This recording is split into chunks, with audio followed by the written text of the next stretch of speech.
Hello, my friend. Tonight we're going on a journey you probably didn't think you'd take. You're leaving your quiet, modern world behind and stepping into the hushed, incense-scented corridors of a Heian period Japanese court.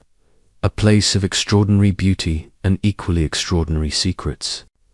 The year is roughly 1000 AD, and the capital of Heian-kyo, which you know today as Kyoto, is a city of intricate wooden palaces and gardens so perfect they seem painted. As you walk, you hear the distant chime of a bell from a nearby temple, the rustle of silk kimonos, and the quiet whisper of gossip carried on the breeze. The air here is thick with anticipation and hidden desires. You're not a samurai yet, nor are you a common farmer. For now, you are a ghost, a silent observer. In a world where every gesture, every brushstroke, and every poem is a carefully coded message. There's a particular kind of tension in this court, a mix of refined art and barely contained lust that feels completely foreign to you. You probably won't survive this world with your modern sensibilities intact, so consider yourself warned.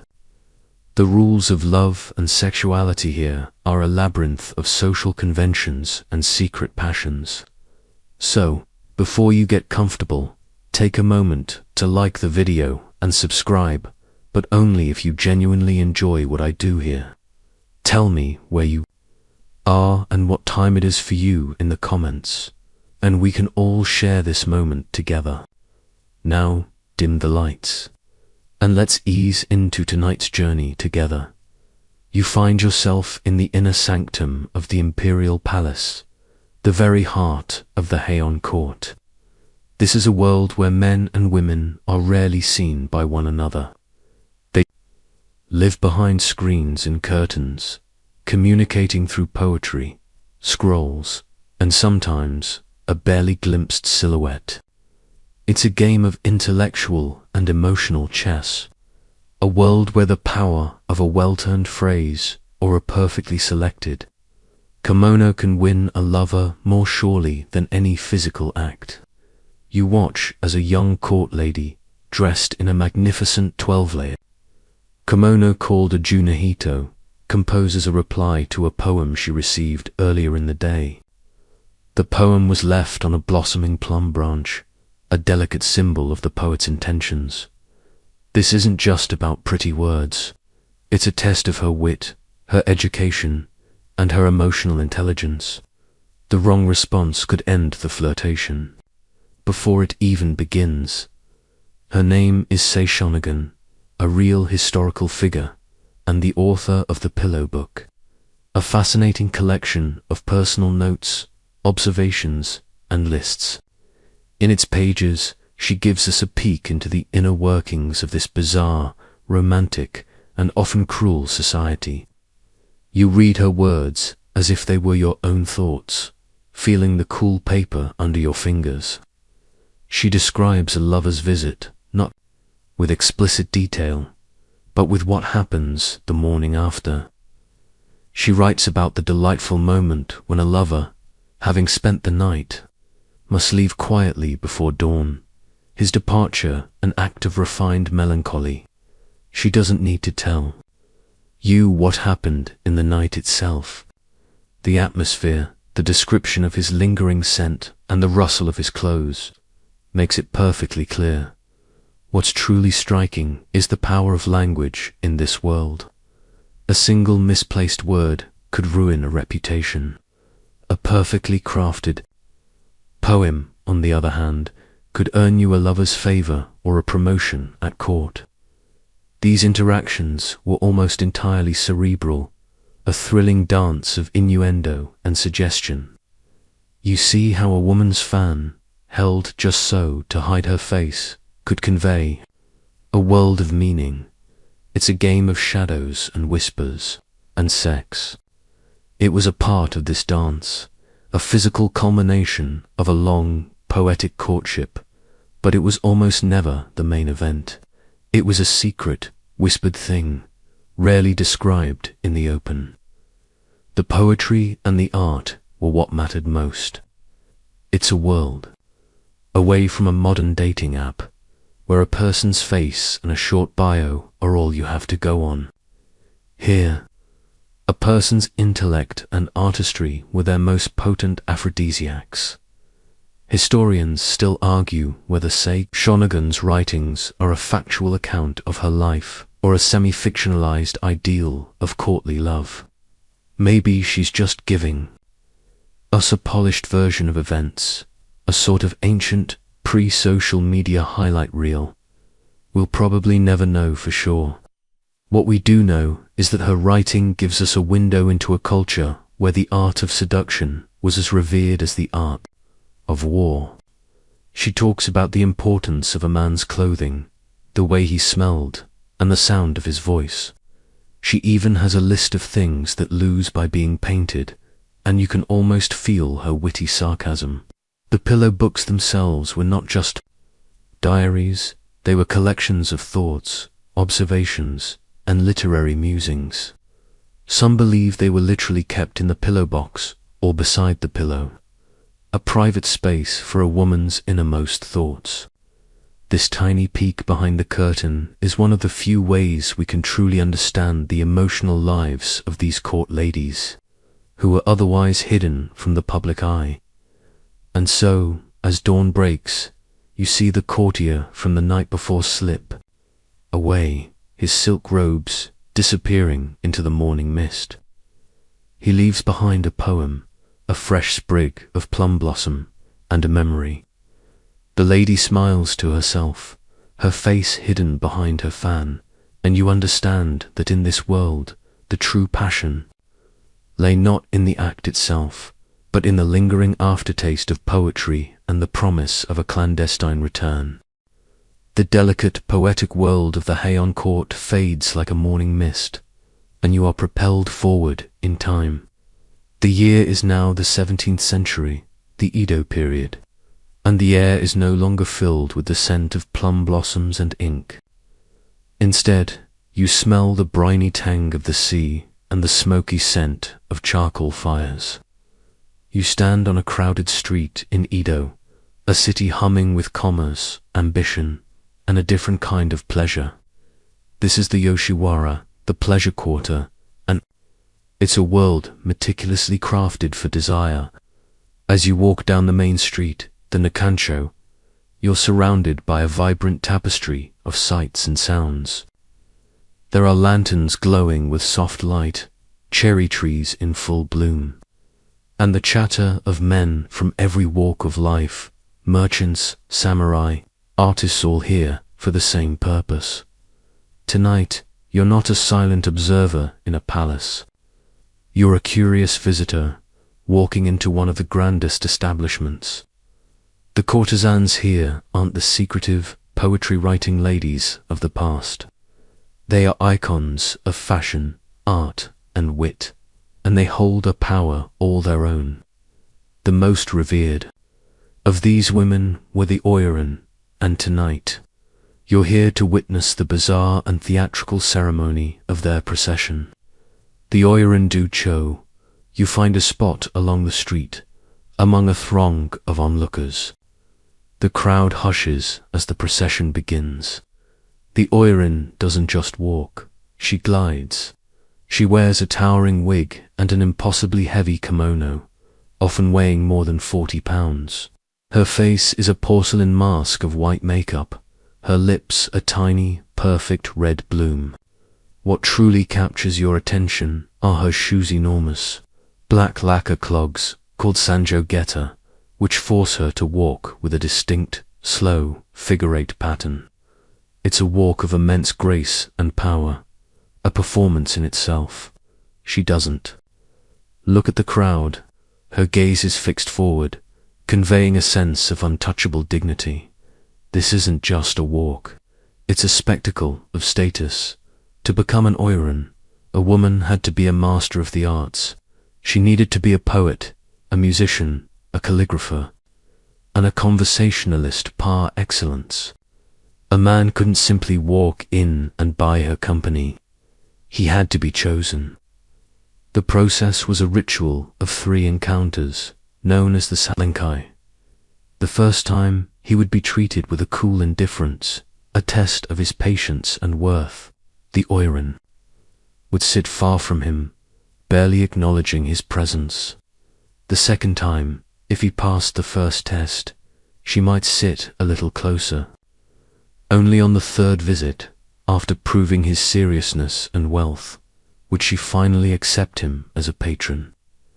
It was a game of courtship and control, a fascinating display of power dynamics, where the courtesan, despite her circumstances, held the upper hand.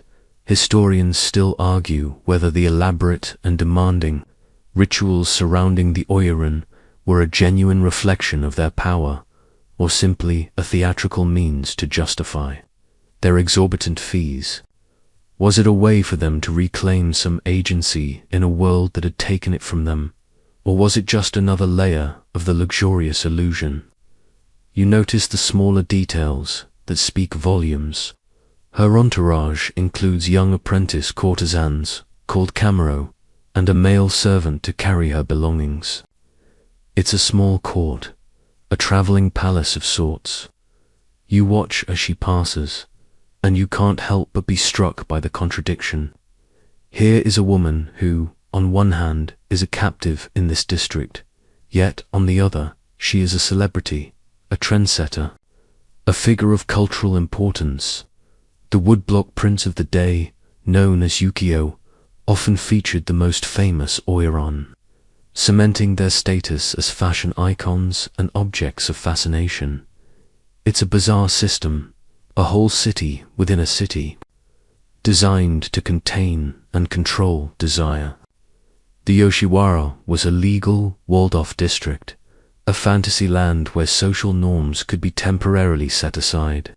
Samurai were forbidden from carrying their swords inside, a symbolic disarmament that leveled the playing field, at least in theory, and created a sense of temporary freedom. The Oiran herself was a walking contradiction, a woman who lived outside the norms of respectable society, yet was also a master of the most refined arts and an arbiter of taste. It's an odd sort of liberation, a gilded cage where a woman could be a star, but never truly free. You think of a pop star today, celebrated and adored, but living a life constantly under a microscope and subject to the whims of the public. The Oiran's life, for all its glamour, had a similar weight as the procession passes and the chatter of the crowd resumes. You get a strange sense of the city itself. The samurai and merchants, who held such a rigid hierarchy outside these walls, were all on equal footing here, united by a common desire. The Yoshiwara was a pressure valve for a highly stratified society. It was a place where fantasies could be indulged, but only for a price, and only according to the very strict rules of the game. The Oiran Docho was the perfect illustration of that, a spectacle of unreachable beauty and grace, a reminder that some things, even in this city of earthly delights, were still a world away. The dazzling lights of the Yoshiwara dim behind you, and you're transported once more. The soundscape changes from the clamor of the city to the rustling of bamboo in a quiet mountain estate. You're now in a samurai lord's domain, a place of political maneuvering and rigid hierarchy, a world where love and desire are often secondary to duty and power. Here, beneath the polished wooden floors and behind the sliding paper doors, you catch a glimpse of a relationship that was both commonplace and deeply misunderstood, that of the Wakashu, or young male companion, and the samurai who patronized him. It's an incredibly quiet place, this estate. You hear the soft sweep of a broom over stones in the garden, the distant hum of a bee. You watch as a young man, no older than 16, meticulously polishes a sword. He moves with a quiet grace, his face a study in concentration. He is a Wakashu, a male concubine, and his relationship with the lord of the house is one of the most intriguing and culturally specific aspects of this era. This wasn't a secret, shameful affair. It was an open, accepted, and even celebrated part of samurai culture, known as Shudō, or the way of the youth. The young man is not just a companion, he is also an apprentice. He is learning the way of the samurai, receiving an education in poetry, calligraphy, and martial arts from his patron. The relationship was often seen as a form of mentorship, a way for the older samurai to pass on his values and knowledge to the next generation. A sort of teacher-student bond that was also deeply romantic and sexual. It was believed that a young man's emotional purity and loyalty could inspire an older warrior to be more virtuous, more brave, and more dedicated to his duties. This practice, in many ways, mirrored the heterosexual relationships of the time, where a lord might take a younger, less powerful woman as a concubine. Here, the power dynamic was similar, but the emotional and spiritual components were given much more weight. You are watching the lord of the house, a grizzled veteran of many battles, observing the Wakashu from a distance. There's an undeniable tenderness in his gaze, but also an expectation. This is not a relationship of equals. The Wakashu is expected to be loyal, obedient, and completely devoted to his master. In return, he receives protection, an education, and a place in a powerful household. It's a transaction, yes, but one steeped in a specific cultural philosophy. Historians still argue whether these relationships were truly based on spiritual love and mentorship, or if they were, at their core, simply a reflection of the samurai's power and their ability to take whatever they desired, regardless of gender. The life of a Wakashu was not without its dangers. The intense loyalty expected could lead to tragic outcomes. Stories abound of Wakashu who, upon their master's death, would commit suicide to follow him into the afterlife, a final act of devotion. That was seen as the ultimate expression of Shudō. In the eyes of society, this was not a tragic end, but a beautiful and honorable one. There was a popular saying that to be a true samurai, a man must know both the pain of the battlefield and the sorrow of losing a young male lover.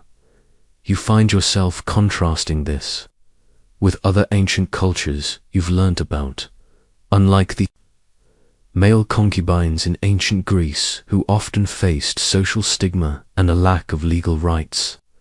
The relationship here was an accepted and even revered part of the dominant warrior class, afforded a unique status and philosophical justification.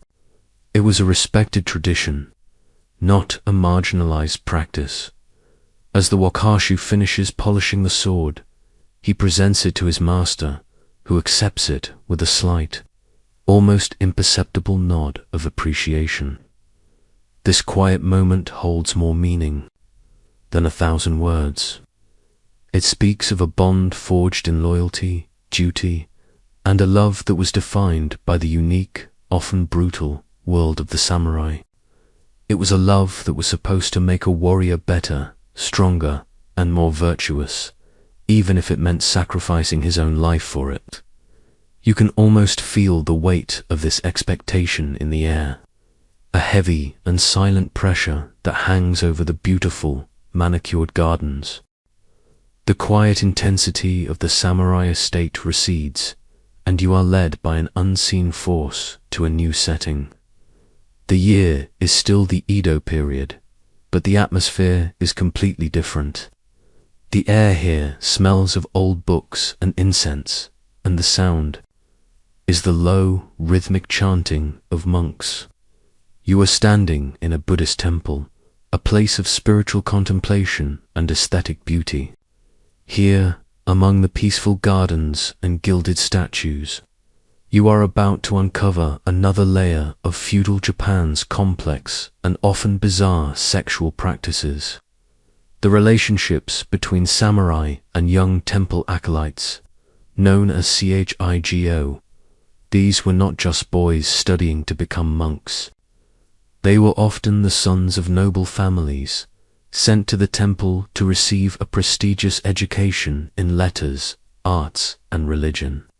They were known for their beauty, and their youthful innocence was seen as a divine attribute.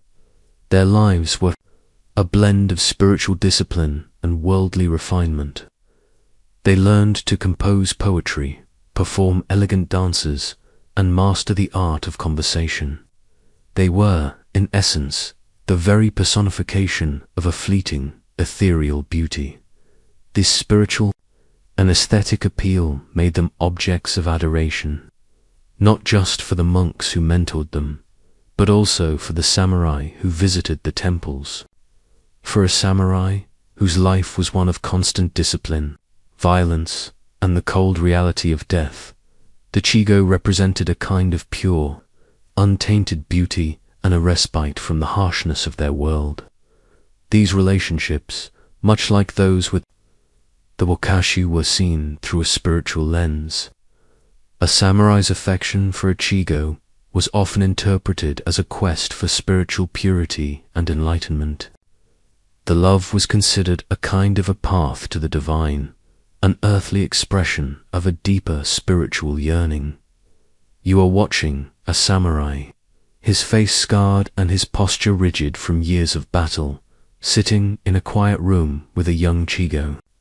The boy is no older than 12, his face a perfect oval, his hair tied in a youthful knot. He is performing a graceful dance for the samurai, his movements as fluid as water. The dance is not explicitly sexual, it's an art form, a moving poem. But in the hushed silence of the temple room, you can feel the undertones.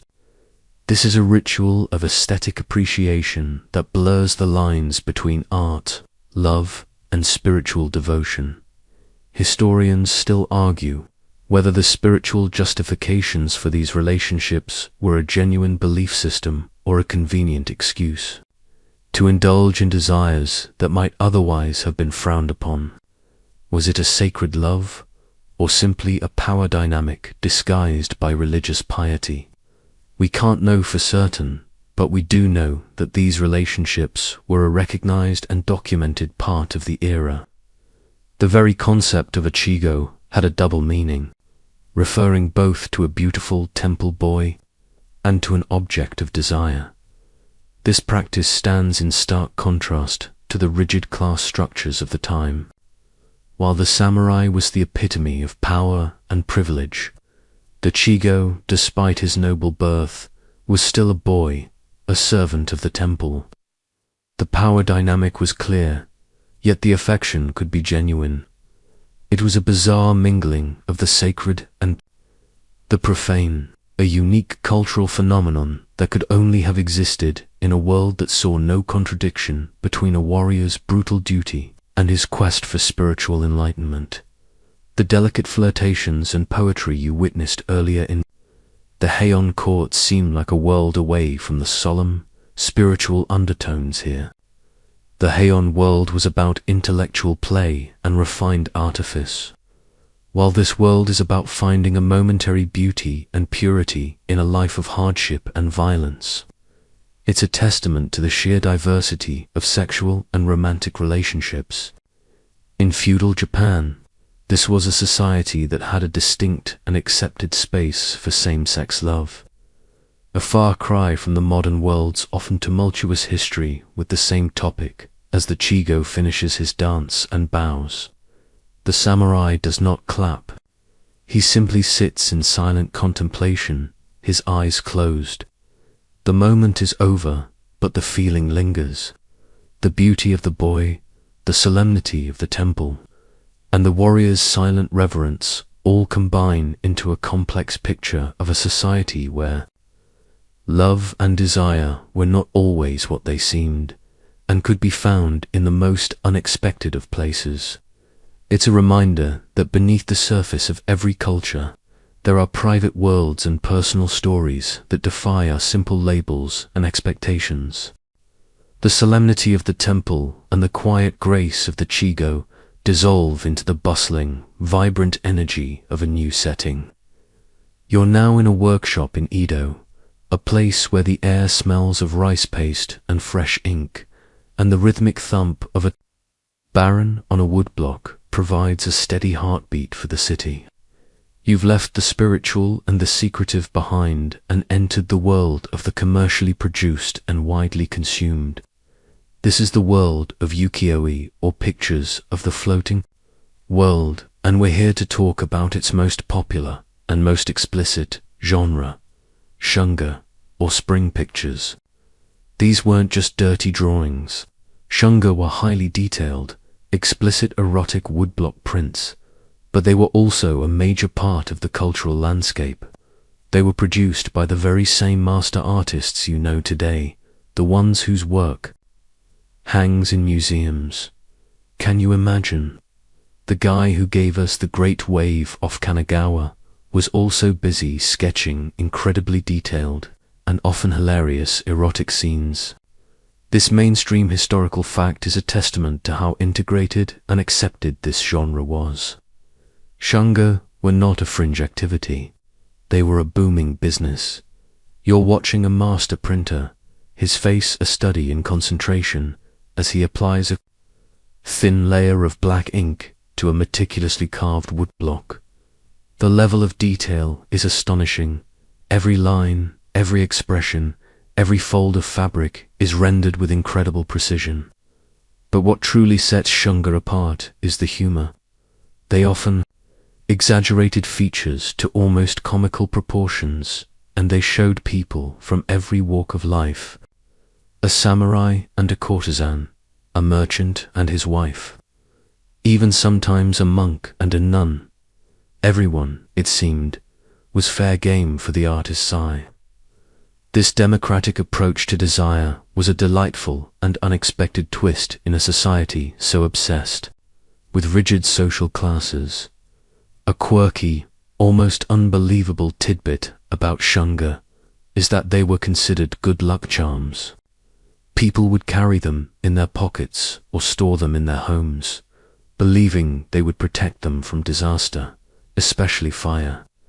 In a city like Edo, where entire neighborhoods could burn down in a matter of hours, having a tiny erotic drawing in your purse was seen as a perfectly rational way to protect your property. The idea was that the passionate energy of the print would distract the fire spirits and make them too flustered to cause any real damage. It's a beautifully human and utterly ridiculous superstition, isn't it? Don't worry, darling. I've got my fire prevention Shunga right here. Historians still argue whether the widespread popularity of Shunga truly reflected a more open and liberal attitude toward sexuality in Edo, Japan, or if it was simply a form of escapism. Were people genuinely more comfortable with their sexuality? Or was this just a fantasy world they could enter through art, a safe space to indulge in desires that were too taboo for their everyday lives? The answer is probably somewhere in the middle, a complex blend of both, which is what makes these prints so fascinating. As you look at the finished print, drying on a rack, you realize that Shunga were a form of storytelling. The artist wasn't just drawing an explicit scene. They were telling a story about love, desire, and human nature. The prints often included poetry and witty captions, adding another layer of meaning.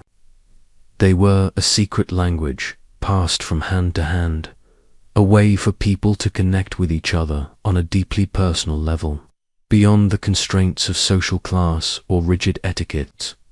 It was a world where a samurai and a merchant could both find a common ground, not on the battlefield or in the marketplace, but in the simple, universal language of desire. The vivid, exaggerated world of the woodblock prints begins to fade from your mind, and the clamor of the artisan's workshop dissolves into a profound and intentional silence. The air, once thick with the smell of ink, now carries the earthy, bitter scent of powdered green tea. You find yourself kneeling on a tatami mat in a small, minimalist room. This is a chashitsu, a tea house, a place of peace, reflection, and absolute ritual. The only sounds are the soft sloshing of water from a bamboo ladle, the gentle scrape of a whisk against a ceramic bowl, and the distant, almost imperceptible sound of a single cricket. This is the world of the chanayu, the Japanese tea ceremony. It's a practice of mindfulness and aesthetic appreciation that seems to exist in direct opposition to the hedonistic pleasures of the floating world. Every movement is prescribed, every utensil is carefully chosen, and every word is weighed. The host cleans the bowl with a meticulous grace. The guest accepts it with a silent bow. It is a dance of respect and discipline. A place where a samurai could set aside his sword and find a moment of zen-like calm. It's the ultimate expression of harmony, reverence, purity, and tranquility. But you, a quiet observer, begin to notice something else beneath this surface of serenity. The tea house, with its secluded location in a garden and its strict rules of privacy, also served another, more clandestine purpose. It was the perfect place for a hidden rendezvous in a society where public displays of affection were unthinkable and private homes were often full of watchful eyes. The neutral, sacred space of the tea house offered a rare and precious opportunity for private conversation and romantic intrigue. You are watching a samurai and a beautiful young woman, a courtesan perhaps, or a merchant's wife, kneeling across from each other. They say nothing explicitly romantic.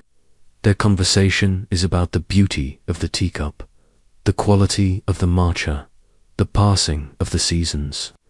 But you, with your uncanny ability to see into the past, can feel the subtext. The way the woman's eyes linger on his for just a moment too long.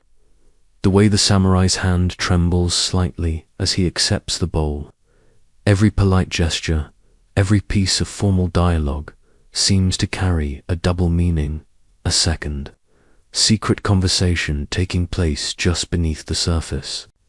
It is a game of exquisite subtlety, and the tea ceremony itself is the perfect cover. A quirky or fringe tidbit from this period is how specific, poetic, or classical phrases, when uttered during the ceremony, could signal a hidden meaning. A host might quote a particular line from a famous poem about waiting for a lover, and the guest would understand it as an invitation to meet later in the garden. This was a secret language spoken in whispers and polite smiles. It was all so very refined, wasn't it? A polite refusal to a romantic advance would simply be a well-crafted, equally poetic response about the fleeting nature of a flower, for example. The entire dance of courtship could take place without a single explicit word. Historians still argue whether the tea ceremony was primarily a spiritual practice with romantic undertones, or if the romantic aspect was a much more common and deliberate part of its function. Was it a sacred love, or just a clever exploitation of a sacred space? Did the very formality and rigidity of the ceremony make the hidden moments of passion even more thrilling? There's a certain irony to it all, a deep, beautiful sarcasm in the idea that the most profound expressions of human desire could be found not in a bustling pleasure quarter, but in a room built for quiet contemplation. As the ceremony comes to a close and the last drops of tea are finished, the guests rise with a final, formal bow. But as they do, their hands brush for a fleeting, intentional second. It's an act so small, so quick, that no one else would have noticed it, but you did. And you understand that in this world of strict etiquette and hidden lives, these moments were everything. It's a reminder that beneath the surface of every culture, There are private worlds and personal stories that defy our simple labels and expectations, and that a single touch can carry a universe of meaning. The whispers and subtle touches of the tea house vanish, replaced by the heavy, echoing silence of a daimyo's castle. The air here doesn't smell of tea or ink, but of polished wood and a cold, almost metallic sense of power. You stand in a grand hall, a space built for displays of wealth and authority, not for intimacy. Tonight, you're not an observer of a secret tryst, but a silent guest at a wedding, the kind of wedding that has nothing to do with love. This is the world of arranged marriages, the cold, hard reality that underpinned the entire feudal power structure for the ruling class. From the shogun down to the smallest daimyo, marriage was a political contract. It was a tool for forging alliances, securing land, and ensuring military strength. A woman was a valuable commodity, a living embodiment of her family's power, and her hand in marriage was a strategic asset to be traded. Love, romance, and personal affection were not part of the equation. You are watching a young woman, no more than 17, being dressed for her ceremony. She is the daughter of a powerful lord, and today she is being married to a man she has never met, the son of her father's most important political ally. Her face, a mask of heavy white makeup, is devoid of expression. Her rich, ceremonial kimono is so heavy and restrictive that she can barely move. She isn't a blushing bride. She's a precious gift, a human treaty of peace and a promise of future loyalty. Much like in ancient Egyptian weddings, which were social arrangements focused on establishing a stable household, marriage in feudal Japan's upper echelons was primarily a pragmatic affair. The union was formalized not by a religious ceremony, but by a series of highly ritualized social acts. The most important of these was the Sansankudo, the 339 exchange of sake cups. The bride and groom would take turns sipping sake from 3 different cups, each sip imbued with symbolic meaning. It was an act of unity, of shared destiny, but in this room it feels more like a formal handshake, a cold agreement sealed with rice wine. A quirky, almost unsettling detail of the ceremony is the role of the wife's attendant, or koshima. Her job was to serve her mistress, but she was also expected to share the bed with the new husband on the first night of the marriage. The practice was a strange mix of tradition and pragmatism, a way to ensure the husband's potency and to test his character, with the koshimoto acting as a surrogate. It was a bizarre tradition that speaks volumes about the complete lack of romance and the transactional nature of these unions. It was not a night of intimacy between 2 people, but a public, though hidden, performance to ensure the future of 2 powerful families. Historians still argue whether the women in these marriages had any personal agency at all. Were they simply silent pawns in a game of political chess, or did they find ways to exert influence and build a fulfilling life within the confines of their role? We see glimpses in later writings of women who became powerful managers of their new households, effectively running the estate and wielding significant influence. So while the wedding itself may have been devoid of love, the marriage that followed wasn't always devoid of power. As the ceremony concludes, the young woman is led to her new home, her new life. There are no words of love exchanged, no promises of affection. She is simply handed over, a living symbol of a new alliance. The cheers of the guests are a celebration not of a new couple's happiness, but of a political victory. And as you watch her go, you can't help but feel the weight of this bizarre tradition.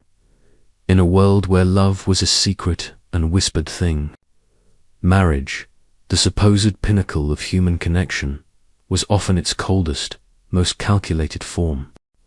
The heavy doors of the castle close, and the memory of the wedding ceremony fades. The cheers of the guests are gone, and in their place is the sound of a new household, a world of quiet but constant activity. You are now inside the home of the daimyo, watching the life of the young woman you saw get married. The formal gown has been replaced by the everyday kimono of a samurai wife, but the weight of her duty is just as heavy. She is the mistress of a large estate, and her life, you quickly learn, is a delicate and complex balancing act. Her new husband, the daimyo, spends his days in military training, political meetings, and managing his lands. But the household, the very heart of his domain, is her exclusive responsibility. A mainstream historical fact is that a samurai wife's primary, and often most powerful, duty was as a chief administrator.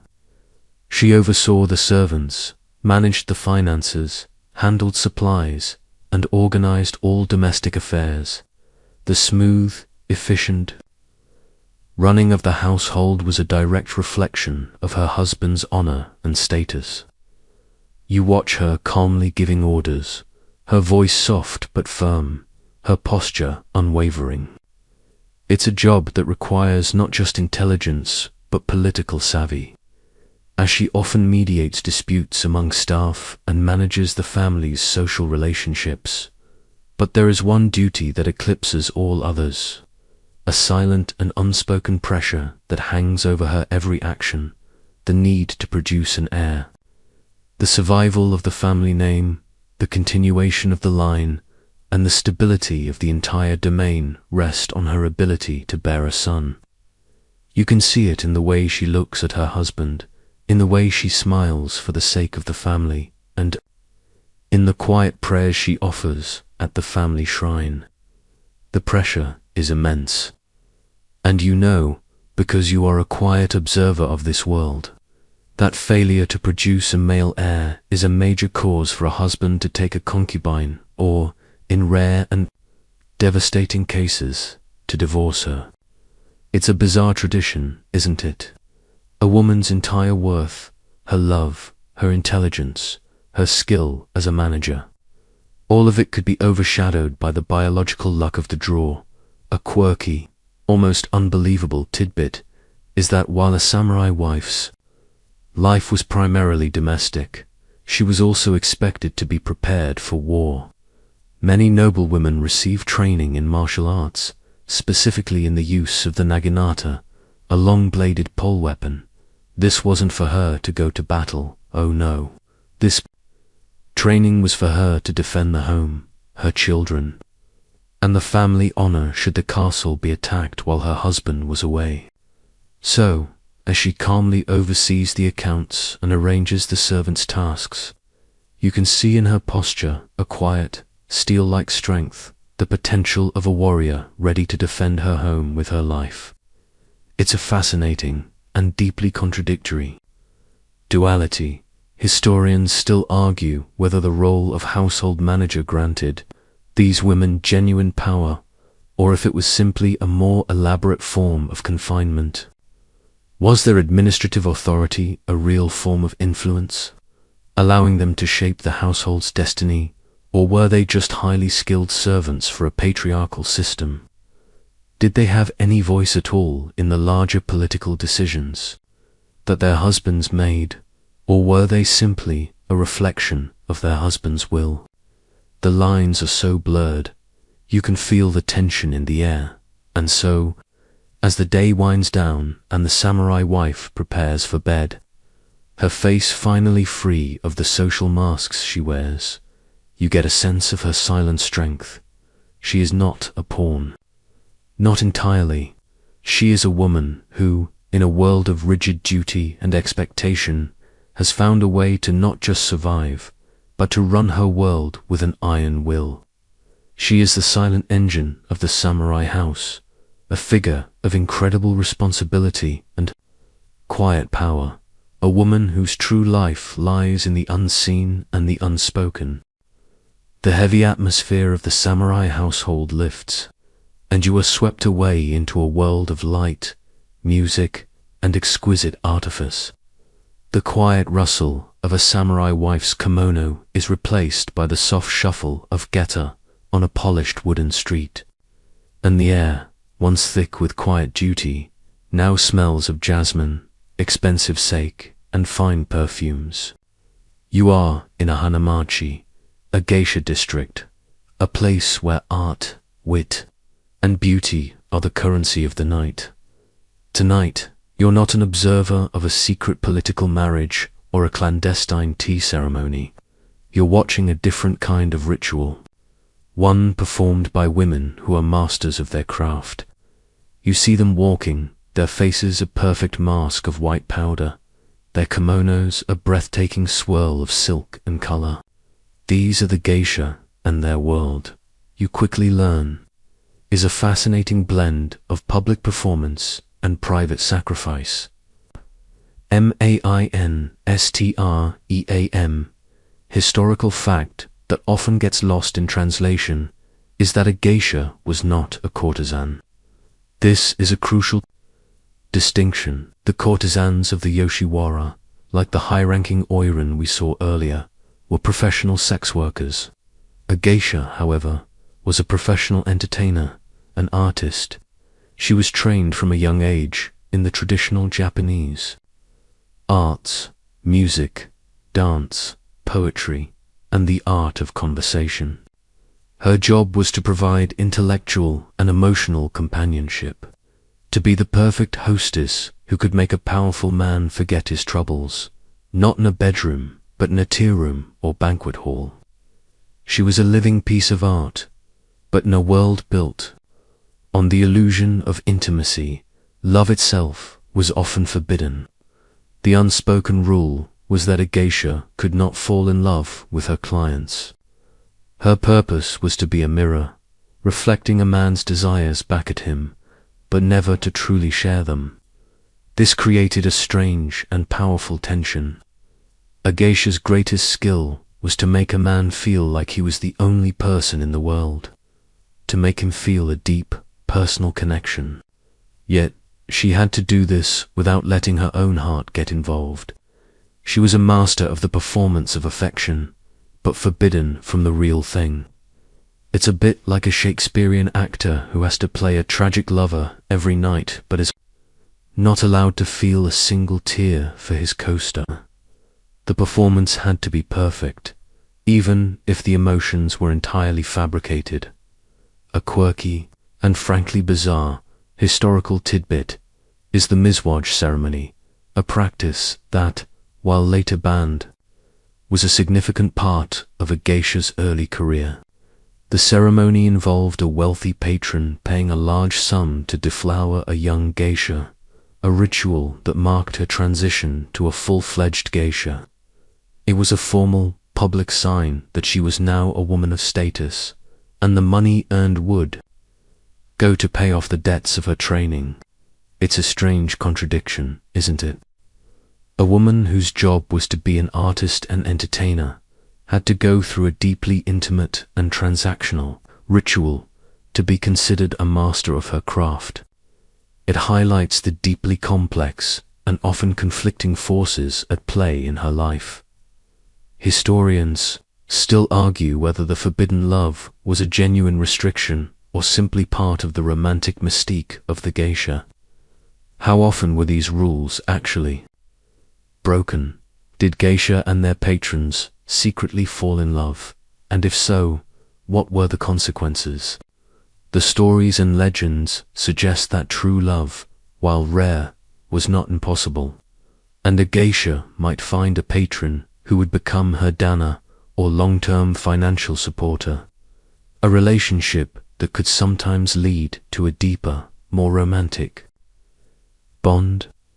But it was always a difficult path, fraught with social judgment and economic uncertainty. As the music of a shamisen drifts through the night, you see a geisha bowing to a client, her smile a perfect professional curve. She thanks him for his company, but there is no lingering look, no whispered promise. Her performance is over, and the stage is now empty. You realize that the greatest and most tragic performance of her life may have been the one she gave every single day, the performance of a heart that was not allowed to feel. The delicate music of the geisha's shamisen fades into the hum of a larger, more complex system. You're no longer in a small, intimate room, but standing at the very gates of a sprawling, walled-off district. The air here, while still thick with the scent of perfume and sake, also carries a faint, institutional smell of officialdom. This is the Yoshiwara in its entirety, a world not just of pleasure, but of meticulous social engineering. You realize the women and men we've observed were all players in a much larger, carefully controlled game. This isn't just a part of the city. It's a city within a city, a contained and heavily regulated area designed for a single purpose. The shogunate, the military government, established these licensed pleasure quarters as a brilliant, if slightly sinister, form of social control. By containing all the vista prostitution, the gambling, the drunkenness, a single, walled-off area, they could monitor it, tax it, and, most importantly, prevent it from seeping out and contaminating the rest of society. It was the perfect pressure release valve for a society of rigid rules and hierarchies. You stand at the main gate.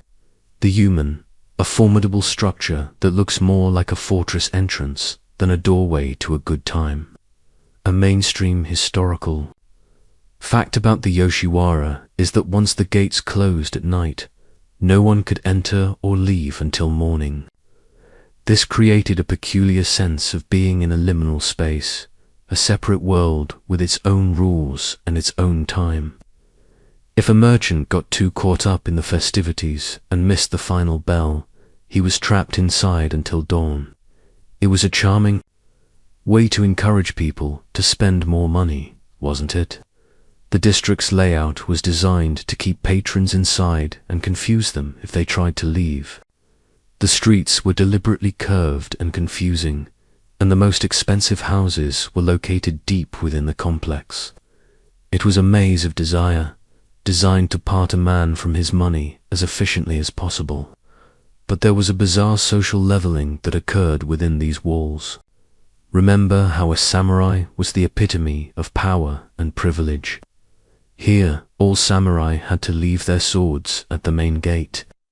This act of disarmament created a unique, if temporary, social equality. A wealthy merchant, a powerful samurai, and a common laborer were all, in theory, on the same footing here, united by a common desire and an inability to carry a weapon. A quirky, almost unbelievable, tidbit is the strict return bell curfew. The ringing of this bell at night was not just a signal to close the gates. It was also a signal for the patrons to settle their tabs and for the courtesans and geisha to end their evenings. The whole district operated on a precise, almost clockwork schedule, which seems completely at odds with the idea of a chaotic, decadent party district. The very act of chasing pleasure was bound by an intricate web of rules, schedules, and social expectations, making it perhaps the most organized form of indulgence in the world. Historians still argue about the true effectiveness of this system. Did the Yoshiwara and other licensed quarters genuinely serve to contain and control social ills, or did they simply make them more organized, more accessible, and more profitable for the shogunate? Was it a system of moral preservation or a system of cynical financial exploitation? The answer, like so many things in this strange world, is probably both. As you look at the lanterns glowing on the polished streets, you get a sense of the sheer, brilliant audacity of the entire system. A society so obsessed with order and control found a way to contain its most primal urges. to build a beautiful, glittering cage around the very things that threatened its stability.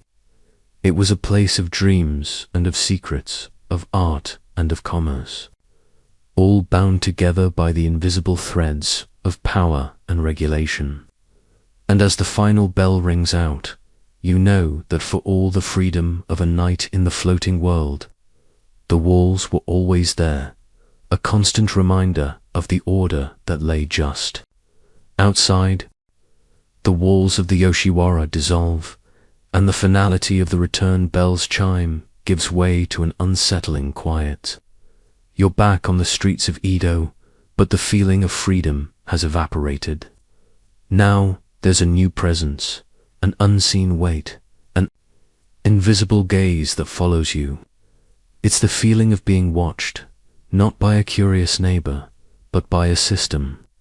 You've entered the world of the Metsuke, the secret police, and their purview was not just political dissent, but the deepest, most private corners of your life.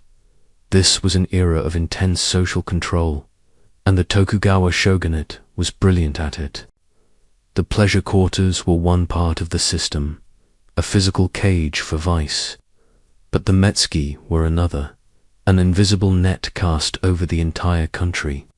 Their official role was to monitor the conduct of government officials, from the highest-ranking lords to the lowest-level bureaucrats. They were the eyes and ears of the shogun, ensuring loyalty and preventing conspiracies before they could even begin. But their job went much further than that. Their mandate included the moral conduct of the general populace, and that's where things get really bizarre.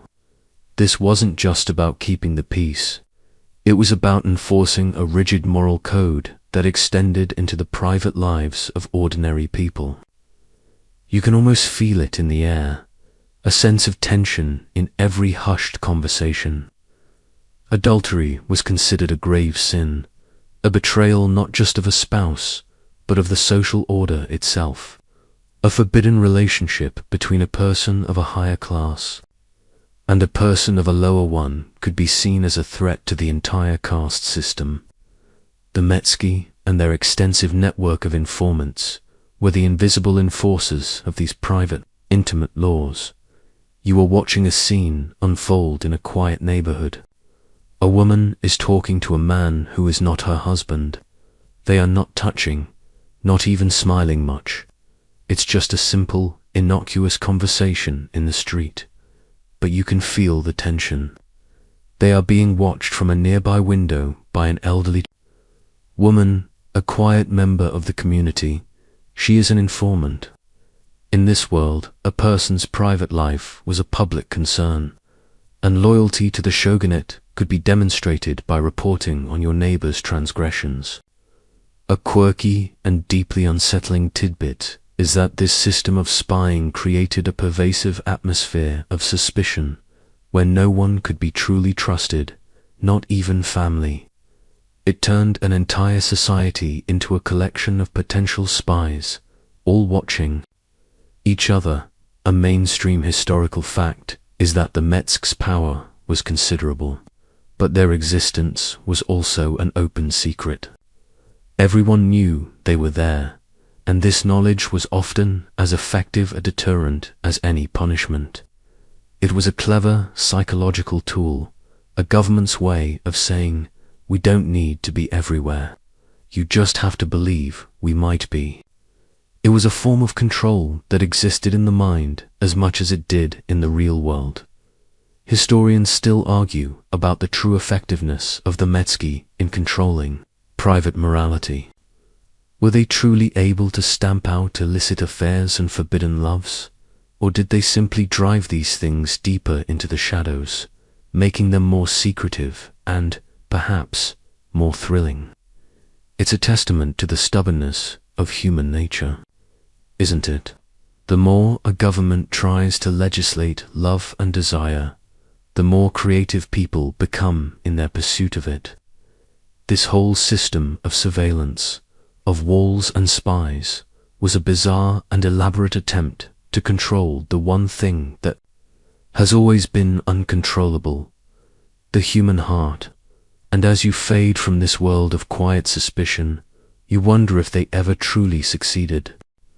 The pervasive, unsettling quiet of the secret police fades, and in its place, the air fills with music, laughter, and the rich scent of expensive silks. You are now in a grand banquet hall, a place of power and aristocracy, but the entertainment is not what you might expect. The centerpiece of the evening is not a traditional female dancer or musician. It is a solitary figure, a woman dressed in a man's ceremonial robes, a long sword at her side. She wears a man's eboshi hat, and her face is a mask of cool, androgynous beauty. She is a Shirabyōshi dancer, and her very existence is a beautiful, bizarre contradiction. The Shirabyōshi were a distinct class of female performers who rose to prominence in the Heian and Kamakura periods. Their defining characteristic was that they were women who dressed in men's clothes and performed traditional male dances, often accompanied by singing. You are watching her now, and her movements are not delicate or graceful in a feminine way. They are strong, powerful, and deliberate, a performance that blurs the lines of gender and expectation. The powerful men in the hall, the ones who would enforce a strict gender hierarchy in their own homes, are captivated. But the Shirabyōshi's role was more than just a theatrical spectacle. They were highly sought-after companions and, often, courtesans for the aristocracy. Their cross-dressing wasn't just a costume, it was a part of their allure. The ambiguity of their identity was a potent form of entertainment, and their ability to move between the feminine and the masculine gave them a unique, almost mystical status. They were not just women who dressed as men. They were a third gender in a theatrical sense, and their patrons adored them for it. A mainstream historical fact is that one of the most famous Shirabyōshi, Shizuka Gozen, became the lover of the legendary samurai hero Minamoto no Yoshi. Her beauty, wit, and skill as a performer made her an influential figure, and she is remembered as one of the most powerful and tragic women of her era. A quirky and deeply ironic tidbit is that in a society where a woman's entire status was defined by her husband or father, the Shirabyōshi lived completely outside of these traditional structures. They were independent, owned their own property, and were often very wealthy. Their freedom was a direct result of their unusual profession. By stepping outside the prescribed roles for women, they were able to gain a kind of liberation that was completely unavailable to the noble women they entertained. It's an odd thought, isn't it? The most liberated women in the aristocracy's world were the ones who refused to be women in the traditional sense. Historians still argue whether the popularity of the Shirabyōshi represented a genuine acceptance of gender fluidity, or if it was more of a theatrical fantasy that served to reinforce, rather than challenge, the underlying patriarchal social structure. Did the powerful men who adored these dancers truly accept their independence and their ambiguous gender presentation? Or was it just a temporary, controlled flirtation with the forbidden? The answer, like so many things in this era, is a complex one, a tangle of contradiction and double standards. As the performance comes to an end, the Shirabyōshi dancer bows, her face still cool and unreadable. The room erupts in applause. The applause is not just for her dance, it's for her defiance. She is a woman who, by dressing as a man, has gained a kind of power that is unavailable to the noble women in the hall. She is a symbol of both subversion and entertainment, a beautiful anomaly in a world of rigid rules. And as you watch her leave, you get a sense that in a society so obsessed with order, some of the most compelling figures were the ones who were happy to break all the rules. The applause for the Shirabyōshi dancer fades, and the vibrant colors of her performance are replaced by the somber tones of a samurai training ground. The air, once filled with music and perfume, now smells of sweat, polished wood, and the raw, earthy scent of a mountain path.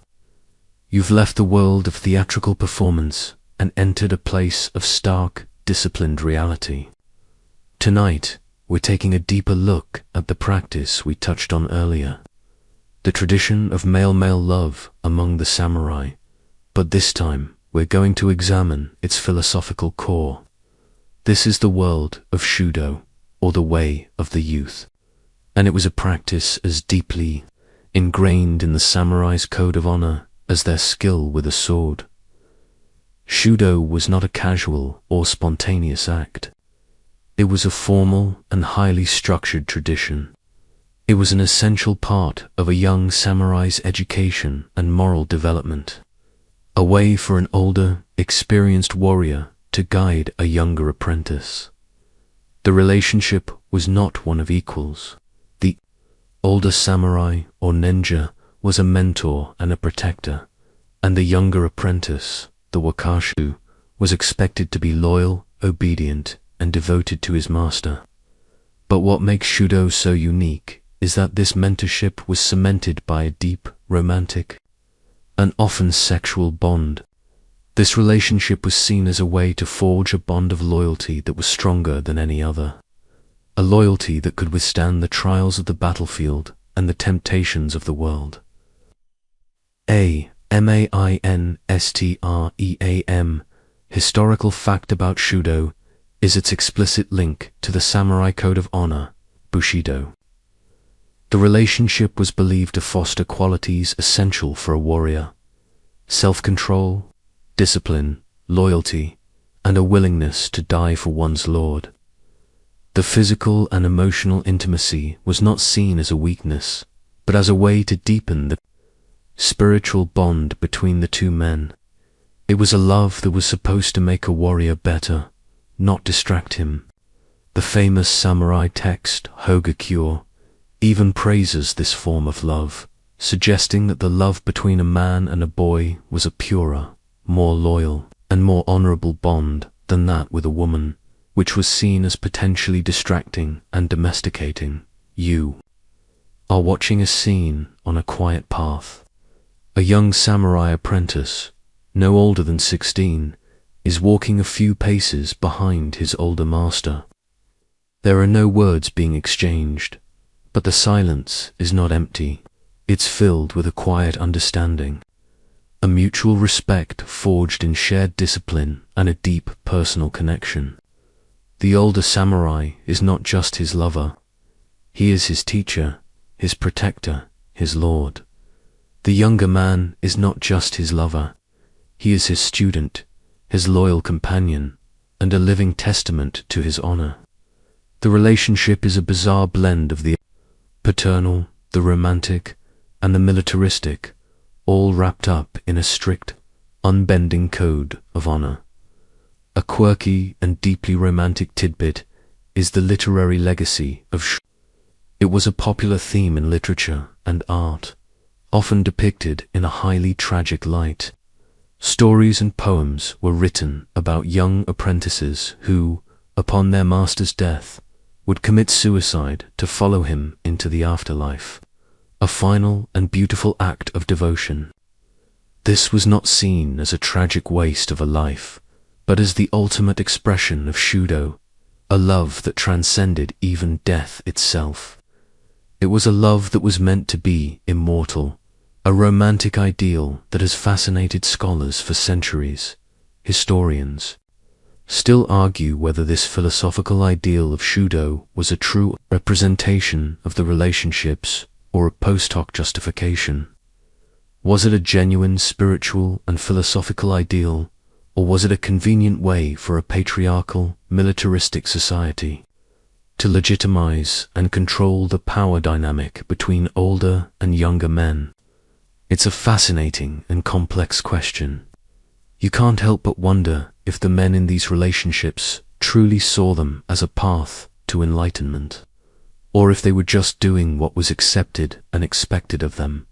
As you turn away from the quiet path, you get a sense that Shudō was more than just a sexual practice. It was a cornerstone of a social and military ideology, a way for a culture of warriors to find meaning and purpose in both love and death. It was a beautiful and deeply dangerous ideal, a bizarre and unique manifestation of the human heart's eternal quest for purpose, loyalty, and connection. The disciplined, stoic world of the samurai dissolves, and you're transported to a completely different side of feudal Japan. The air no longer smells of polished wood and incense, but of wet earth, rice paddies, and cooking smoke. You're in a rural village, a place where life is not dictated by courtly poems or the code of Bushido, but by the rhythm of the seasons and the hard work of the land. This is the world of the farmer, the vast majority of the population, and their relationship with love, sexuality, and the bizarre is far more earthy and practical than anything you've seen so far. Here, in the heart of the countryside, life is a constant struggle for survival.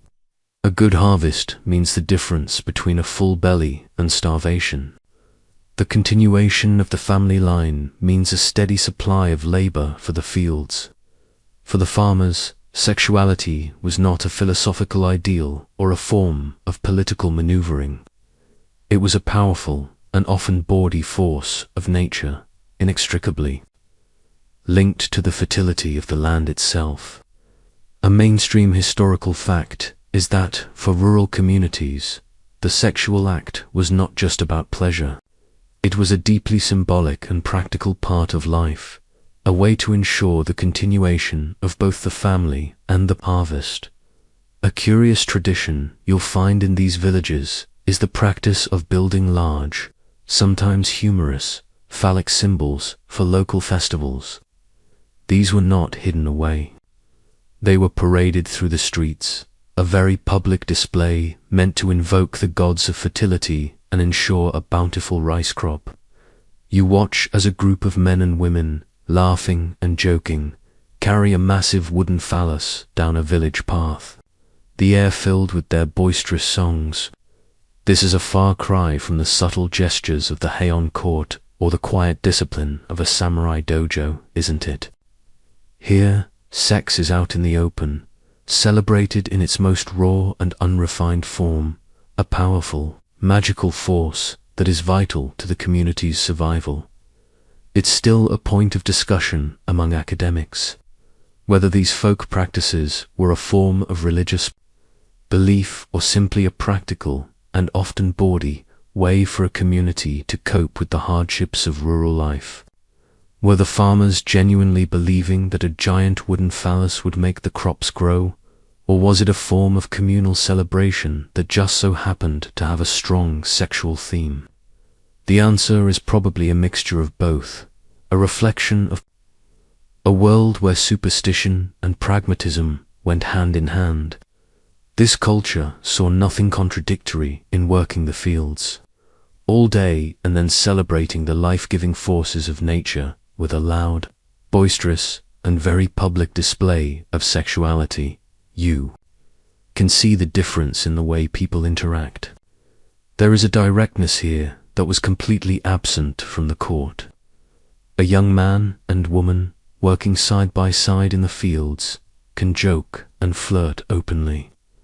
Their courtship is not conducted through poetry or artistic performance, but through shared labor and a mutual understanding of the struggle of their lives. Romance, when it happens, is quick, unadorned, and a simple part of the natural world. And as the sun begins to set over the rice paddies, you get a sense of a different kind of love, a love that is not about honor or power, but about survival. It's a love that is as earthy and unrefined as the soil itself, a connection forged in hard work, and a shared hope for a good harvest.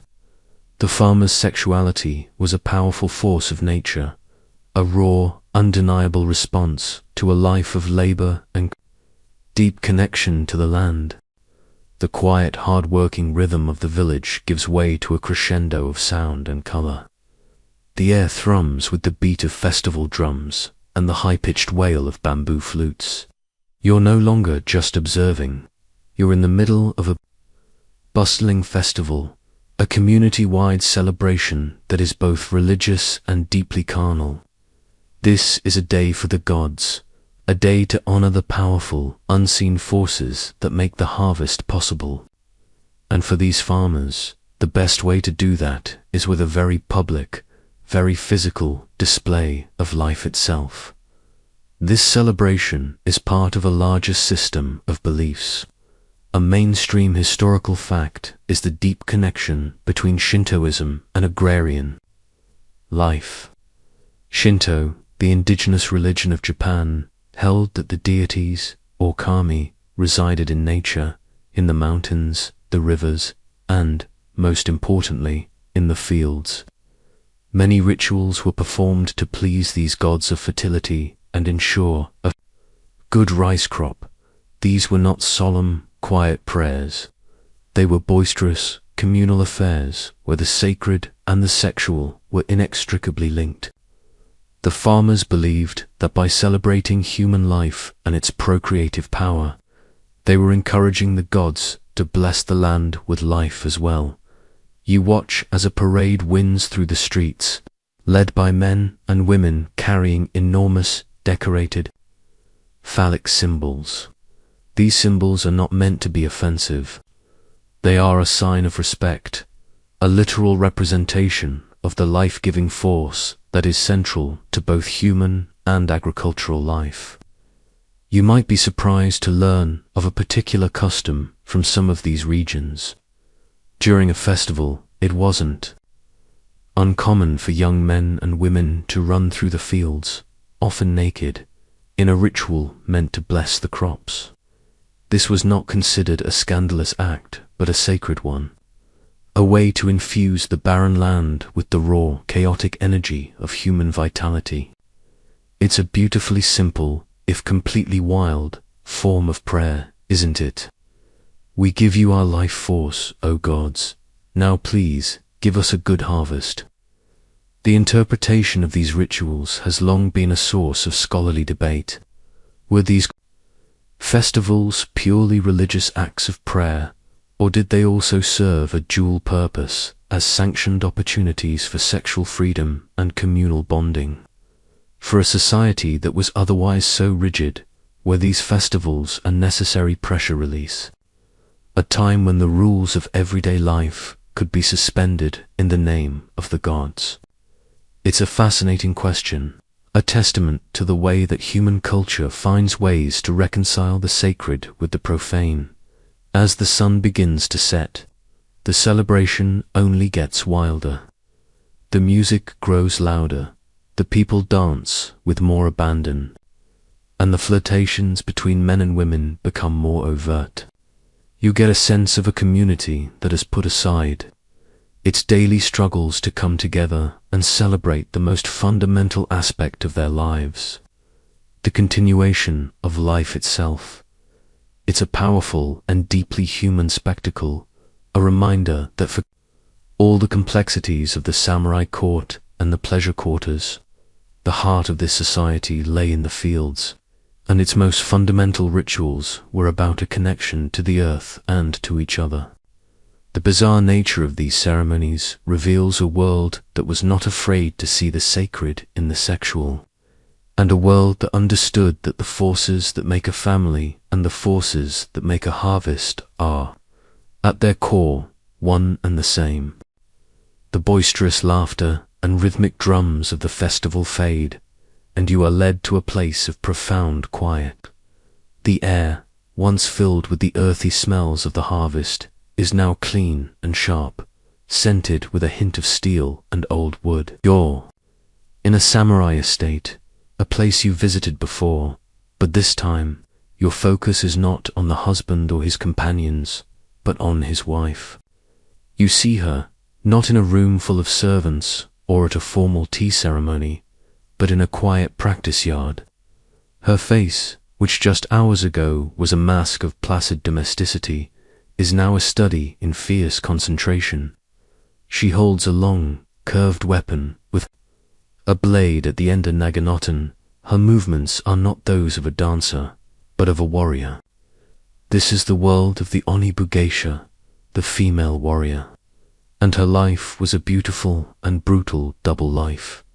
While popular culture often depicts samurai society as exclusively male, a mainstream historical fact is that female warriors were a documented, if not widespread, part of the samurai class.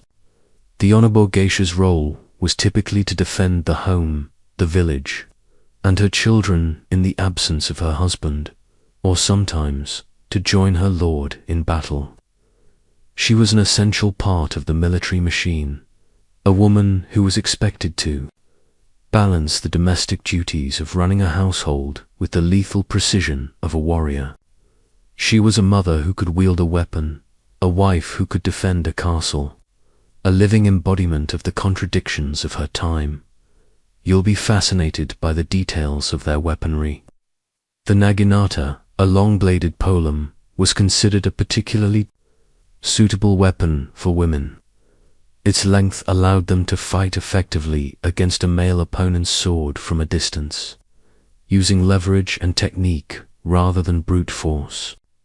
They were also trained in the use of the keikon, a small, concealed knife, which they carried for self-defense and, in the ultimate expression of honor, to commit ritual suicide if captured. These women were not just trained to fight. They were trained to die with honor, just like their male counterparts. A central debate in modern scholarship is just how common these female warriors truly were. Were they a widespread, if small, part of the samurai class, or were they a rare, almost mythologized exception to the rule? We have many stories and legends of famous Onna-bugeisha, like Tomogozen, a fierce warrior who fought in the Genpei War. But were these figures the norm, or were they so famous precisely because they were so rare? The historical record presents a compelling question. A society that placed such a high value on a woman's domesticity and submissiveness also had a place for women who could fight and die just as fiercely as any man. You watch as the Onna-bugeisha finishes her practice, her breathing heavy but controlled. She wipes the sweat from her brow with a small cloth and walks back towards the house, her warrior's posture slowly giving way to the graceful walk of a wife and mother. She is a fascinating blend of two worlds, a woman who could, in the same day, oversee the household budget and lead a charge into battle. Her life was a constant performance, a dance between the societal expectations of femininity and the brutal reality of her martial duty. As she enters the house, she puts her neck away, not with a sense of relief, but with a sense of purpose. Her life is one of quiet strength and incredible responsibility, a world where the ability to nurture and the ability to kill were not seen as opposing forces, but as two sides of the same coin. She is a beautiful and complex manifestation of strength in a world of rigid gender roles, a testament to the fact that even in the most prescribed of lives, there was always room for a different kind of power. The sound of the naginata's whisper is replaced by the soft rustle of silk and the gentle chime of a wind bell. You've left the disciplined world of the female warrior and entered a place of profound elegance and, surprisingly, solitude. This is the home of a noble woman during the Heian period, and it is a world unto itself. This isn't her husband's home. It's her own, a fact that is both beautiful and deeply telling. You are witnessing the practice of the Sanjo marriage system, a tradition that gave women a surprising degree of autonomy. A mainstream historical fact is that, in this period, noble women often did not move into their husband's home. The husband would instead visit his wife at her family's estate. This practice had immense implications for a woman's life. She maintained control over her own property and finances, managed her own servants, and her children were raised in her home, often under the guidance of her father and brothers. She was not just a wife. She was a figure of power in her own right, a mistress of her own domain. This is a stark and elegant contrast to later periods, where a woman's identity was almost completely subsumed by her husband's. You are watching a noble woman, a figure of incredible grace and quiet authority as she sits in her private chamber. She is not waiting for her husband in a state of nervous anticipation. She is reading a scroll, perhaps a new poem or a chapter of a novel like The Tale of Genji, a text written by a woman of this very era. She is surrounded by her own court of ladies-in-waiting, and her home is a hub of culture and intellectual life. The husband, when he arrives, is not the lord of this house. He is a visitor, albeit a very important one, a truly peculiar detail. Of this system was the way courtship and visits were conducted. A woman would often communicate with her male suitors from behind a screen or a curtain, a practice that maintained her modesty and added to the mystique. This meant that the first physical sight of a partner might not happen until after a long courtship of exchanged poems and whispered conversations. Even after marriage, the husband's visits could be a nightly affair, but the woman still maintained her separate household. It was a beautiful, but deeply formal, kind of love. The woman had her own life, her own routines, and her own power, and the man had to fit into it. The degree of true independence these women possessed remains a point of scholarly discussion. While they had control over their homes and property, were they truly free? Or was their life still largely controlled by their fathers and brothers, who, in this system, had the final say over whom they married and how their property was managed? It's a compelling question, one that gets at the heart of the complex relationship between social structure and personal autonomy. Was the Sanjo system a form of genuine empowerment, or just a different kind of gilded cage? As the moon rises, and the noble woman puts her scroll away, you get a sense of her world. It is a world of quiet strength, of intellectual pursuit, and of a strange and beautiful independence.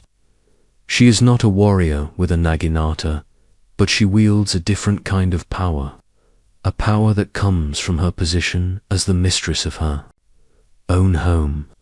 She is a woman who, in a society of men, has found a way to create a life that is truly her own, a stark and elegant contrast to the lives of women in later eras. The elegance of the Heian noblewoman's world dissolves, and the soft rustle of her silk kimono is replaced by the guttural, distant sound of war drums. The air, which once smelled of incense, is now thick with the scent of fear and the promise of impending violence. You're in a world torn apart by conflict, the Sengoku period, or Warring States era. And the love stories here are not about delicate poems or quiet autonomy. They are about brutal separation, profound loss, and the tragic reality of a world where life was cheap and love was a fragile, fleeting thing. A mainstream historical fact is that during this time, civil war was a constant, devastating force. This meant that the men of the samurai class, from the highest lords to the lowest-ranking foot soldiers, were almost always on the move, marching to some distant battlefield. For the women they left behind, this meant a life of constant uncertainty.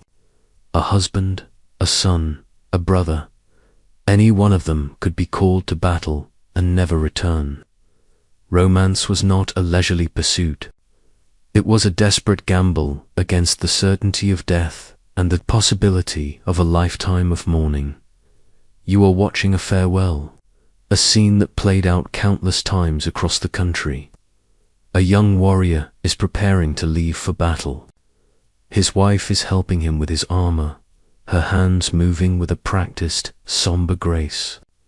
There are no words being spoken, but the silence is heavy with unspoken emotion. This could be the last time they ever see each other. He hands her a poem, a short haiku-like verse about the beauty of the cherry blossoms, knowing that by the time they bloom again, he may be gone. An intensely emotional detail of these partings was the custom of a wife, cutting a lock of her hair and giving it to her husband. This was not a fashion statement. It was a powerful, symbolic act. The hair, a part of her living self, was a good luck charm, a piece of her that would go with him into battle, protecting him from harm. It was also a physical reminder of his home and the love he was fighting for. You watch as the young wife performs this ritual, her hands trembling as she cuts the lock of black hair. It's a testament to the fact that, in a world where everything was uncertain, people found a way to create a physical, tangible link to their loved ones, a small piece of permanence in a world of constant change. The psychological impact of this constant state of warfare on personal relationships is a subject of ongoing study for historians. Did these tragic circumstances make love more intense, more passionate, and more profound? Or did they make people more cautious, more guarded, and more cynical about the very idea of a lasting connection? Was love seen as a beautiful, but ultimately futile pursuit in a world destined for tragedy? The emotional weight of these questions is almost as heavy as the armor the young warrior is wearing.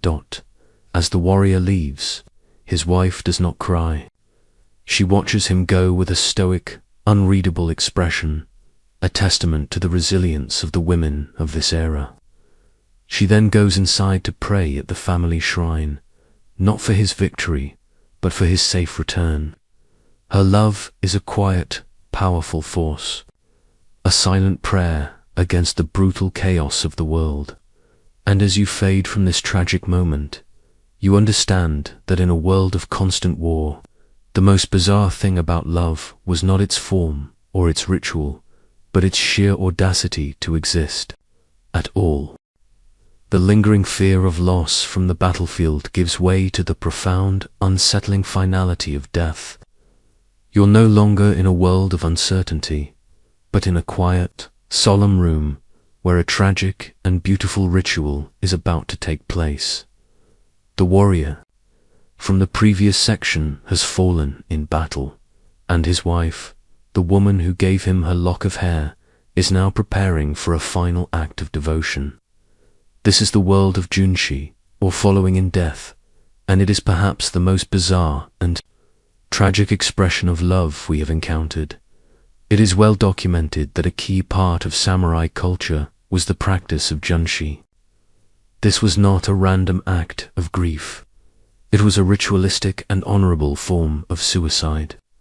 It was most famously performed by samurai retainers who would follow their lord in death, a final act of loyalty. But in some cases, this practice extended to wives as well. For a wife, junshi was seen as the ultimate expression of her devotion to her husband, a way to join him in the afterlife and prove her unending loyalty. It was a societal expectation, a final act of love that was seen not as a tragedy, but as a beautiful and noble fulfillment of her purpose. You are watching the woman as she prepares. She is not weeping or hysterical. Her movements are calm and deliberate, a testament to the years of training in stoicism and honor. She is putting on a simple, white kimono, the traditional color of death in Japan. This is not an act of a grieving widow. This is the final, resolute act of a samurai wife. She is fulfilling her duty not just to her husband, but to her family name, her ancestors. and the very code that governs her life. What's especially poignant is the ritual of the Jeze, or death poem. Before the final act, the wife would write a short poem, a final expression of her love and her thoughts on life and death. The poem would often speak of the fleeting beauty of the world, of the joy of their life together, and the hope of meeting again in the next world. You can almost feel the weight of her grief and love as she dips a brush in ink and begins to write. This final artistic act of creation, in the face of her own self-destruction, is a powerful and heart-wrenching paradox. It is a moment of profound beauty in the face of profound tragedy. The interpretation of this practice is a source of much scholarly debate. Was junshi a true act of love and devotion, or was it a form of extreme social pressure? Was a woman given a genuine choice, or was her honor and her family's reputation so deeply tied to this act that she had no real option but to comply? It's a chilling question. To modernize, it is a barbaric act of oppression. But for the people of this time, it was an act of the highest honor, a final, powerful testament to a love that was not meant to last a lifetime, but to transcend it.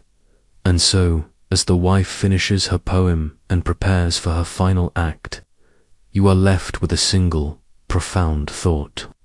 In a world of fleeting cherry blossoms and constant war, the love between a samurai and his wife was a strange and powerful thing. It was a love that was defined not by how long it lasted, but by how intensely it was felt, and by the ultimate and most bizarre act of devotion a woman could perform. The solemn, ritualized grief of the samurai's death poem fades, and the world of high-minded ritual gives way to a much more bustling and much less glamorous place. You're standing in a lantern-lit street, a place we visited before, but this time, you're looking deeper into its very structure. This is not the world of the high-ranking Oiran we met earlier, but the world of the women collectively known as Yujo, a general term for the women who worked in the pleasure quarters. Though the term Yujo is broad, it encompassed a strict hierarchy. From the revered courtesans at the top to the women at the very bottom, who had almost no voice at all. It is a well-documented aspect of this world that the lives of the Yujo were governed by an incredibly strict set of rules. They lived in public houses, known as Oyonya or Aja, and their daily lives were a repetitive cycle of service, entertainment, and hope. Their lives were controlled by managers, and they had very little freedom. You were observing a group of young women, not in the extravagant kimonos of an Oiran, but in simpler, more subdued attire. They are sitting behind wooden bars, a common practice in the lower-tiered houses. They are trying to attract the attention of the men who walk by, the artisans, the street vendors, the law-ranking soldiers. Unlike the Oiran who could choose their clients, the Yujo here had almost no power. They were women who sold their labor and their bodies to survive in a harsh world. A truly poignant detail about their lives was the role of the love letter. While many Yujo were illiterate, there was a separate profession of letter writers who would write romantic letters for their clients.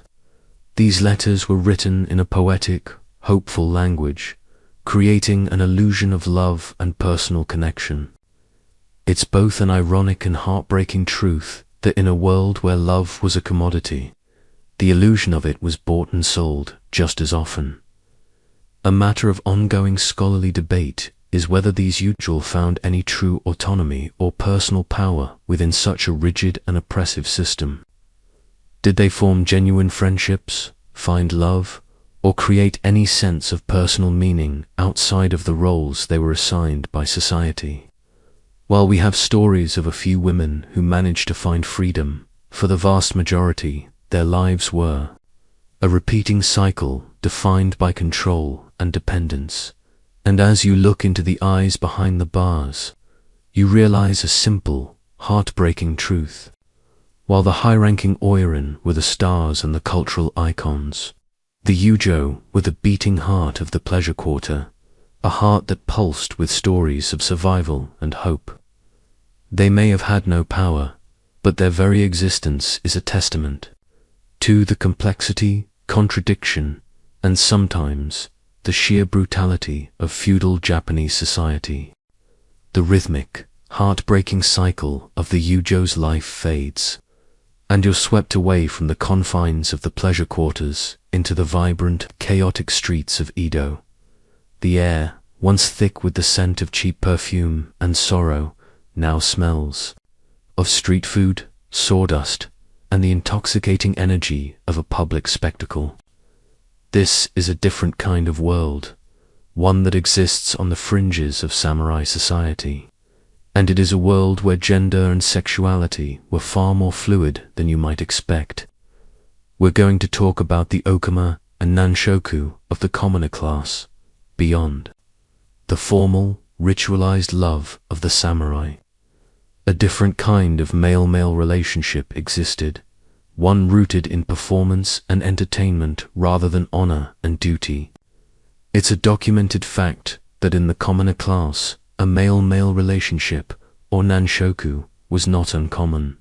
But what truly sets this subculture apart was the role of the okama, or male crossdresser. These men were performers who, for a paying audience, adopted female personas. They would perform on stage, act in plays, and often lived their lives as a kind of celebrity, blurring the lines of gender for a captivated audience. This was a form of gender fluidity that was not tied to the philosophical underpinnings of the samurai, but rather to the much more practical world of commerce and entertainment. You are watching a performance now, in a small, crowded theater. The stage is lit by flickering lanterns, and a man, dressed in a beautiful kimono with his face powdered white, is performing a graceful dance. His movements are a perfect imitation of a woman's, his voice a convincing falsetto. The audience, a mix of artisans, merchants, and laborers, is completely captivated. There are no samurai here, no strict code of honor to adhere to. This is a world where the rules of gender can be broken, as long as it makes for good entertainment. It is a spectacle that shows the incredible, if sometimes contradictory, desire of a society to both enforce and escape its own rules. What's fascinating about this subculture is the deep connection between the performers and their audience. These okama often had dedicated fan bases, much like modern celebrities. Their images were captured in ukiyo-e prints, and they were the subjects of popular gossip and conversation.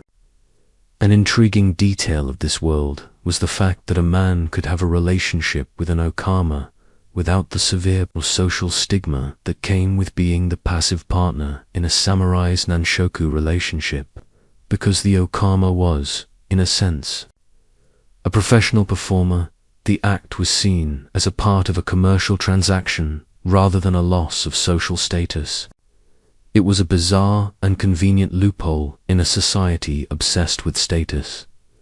The motivations behind this form of performance are still a point of academic discussion. Was the phenomenon of the okama an expression of genuine gender identity, or was it purely a form of entertainment and commerce? Were these men creating a space for their true selves to exist? Or were they simply clever entrepreneurs who found a way to sell a bizarre spectacle to a curious public? It's likely a complex mix of both, a subculture born out of a desire for both self-expression and survival, thriving in the shadow of a rigid social order, and as the performance ends, and the male performer takes a final bow, you get a sense of a world that was far more vibrant and chaotic than we often imagine.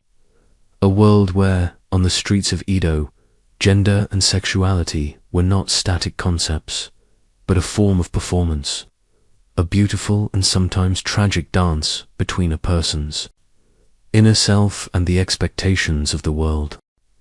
The vibrant chaos of Edo's streets and the performances of the Okama fade into a silent, moonlit night.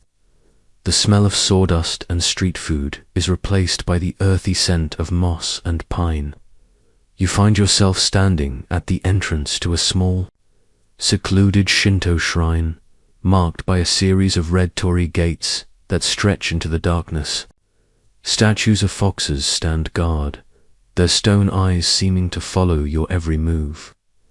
This is the mystical world of the Inari and Kitsune cults, a place where love and sexuality were not matters of human law, but of supernatural power in the spiritual landscape of Japan.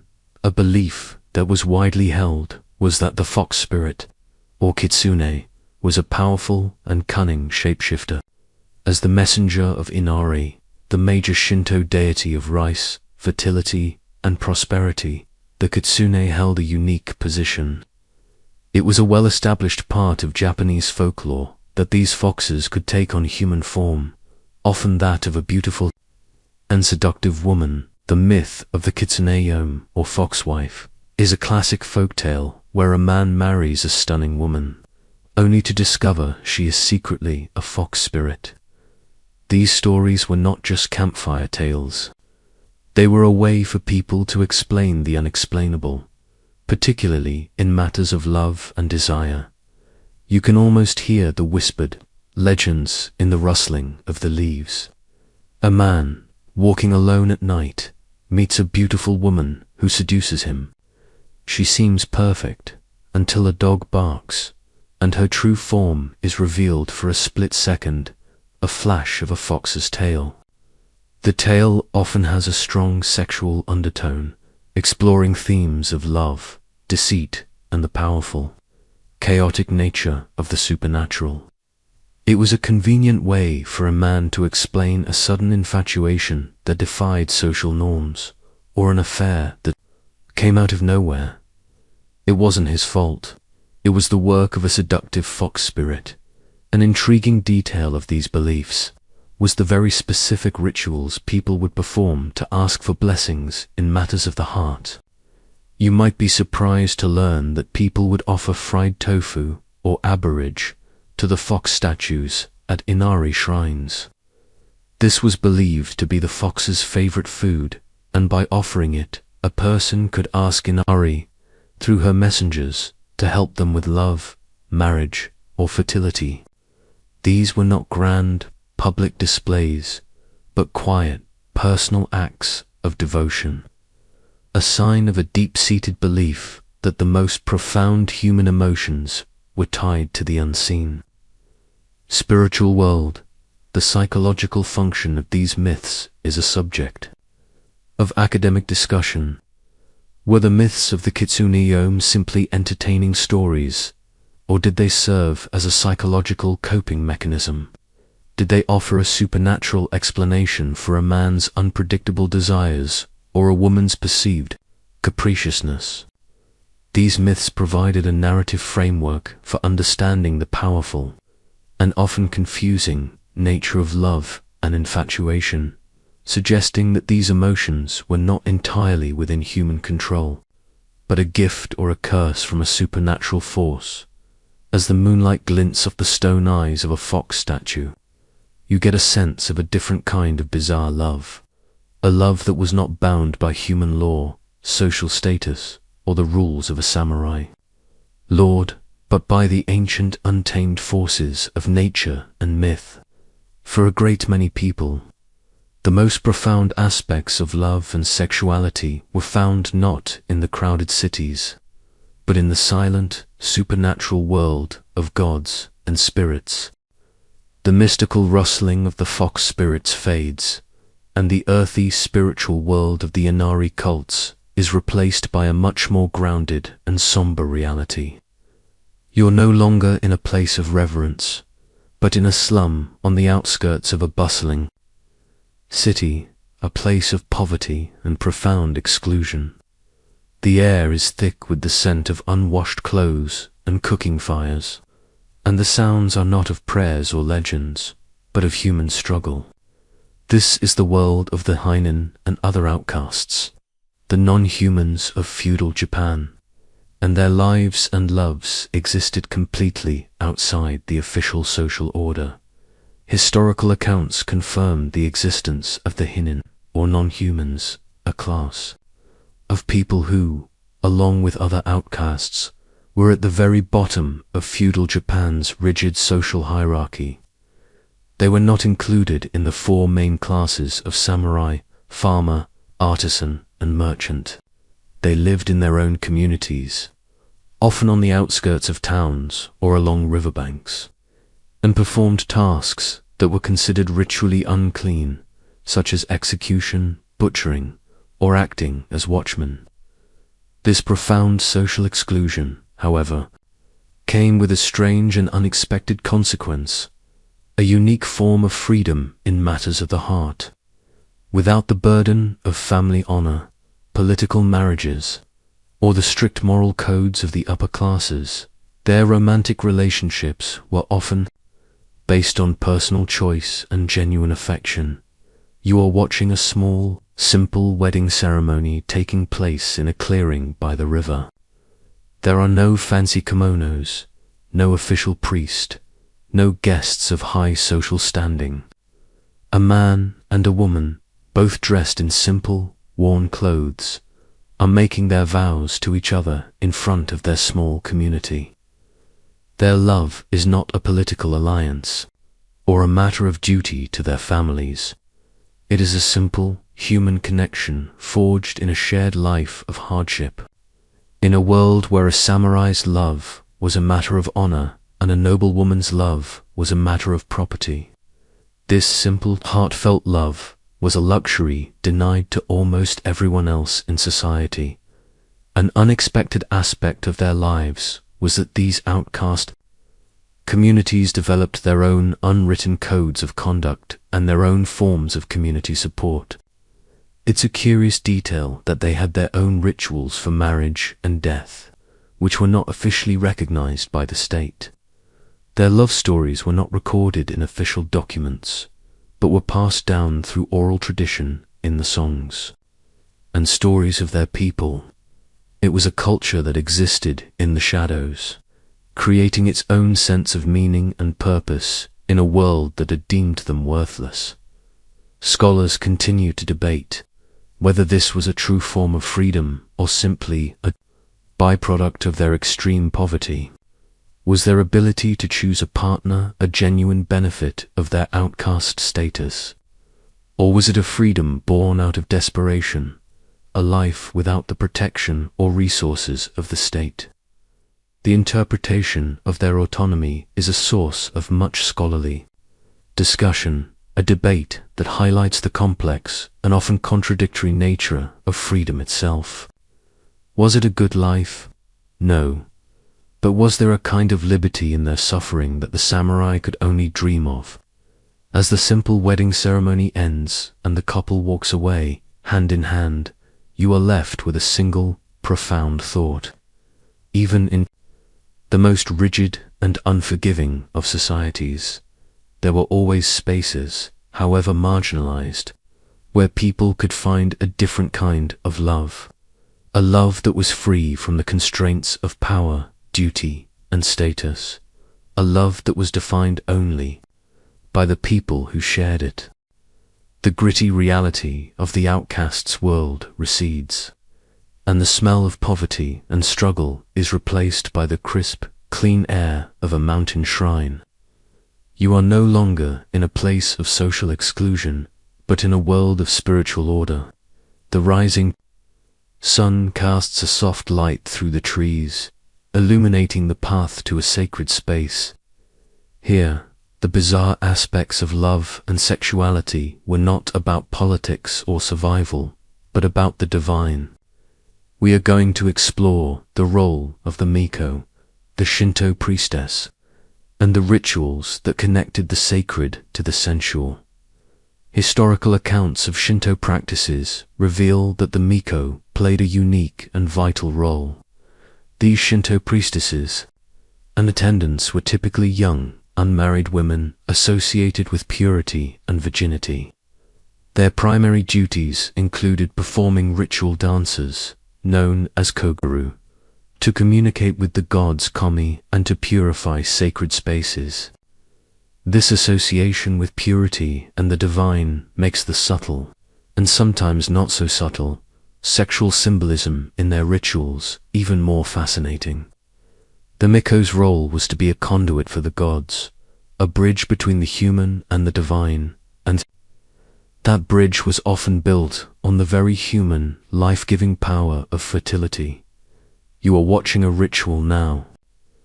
A Miko, dressed in a white kimono and red trousers, is performing a graceful dance. She holds a bell and a sprig of sacred bells, and her movements are fluid and precise. The dance is beautiful, but you can feel the undertones, the movements, the rhythm of the bells, the incantations. They are all meant to invoke the life-giving power of the gods, the same power that makes the crops grow and brings forth new life. The ritual is not explicitly sexual, but its purpose is, in a way, profoundly so. It is a prayer for procreation, for fertility, and for the continuation of life in all its forms. An unusual detail about their spiritual work was the belief in divine possession. It's a curious piece of information that during some of these rituals, the Miko were believed to be possessed by a deity. In these moments, their movements could become powerful and non-traditional, and their voices might utter prophecies or messages from the gods. This spiritual possession could have a powerful, almost erotic effect on the observers, who were witnessing a mortal woman become the vessel for a divine power.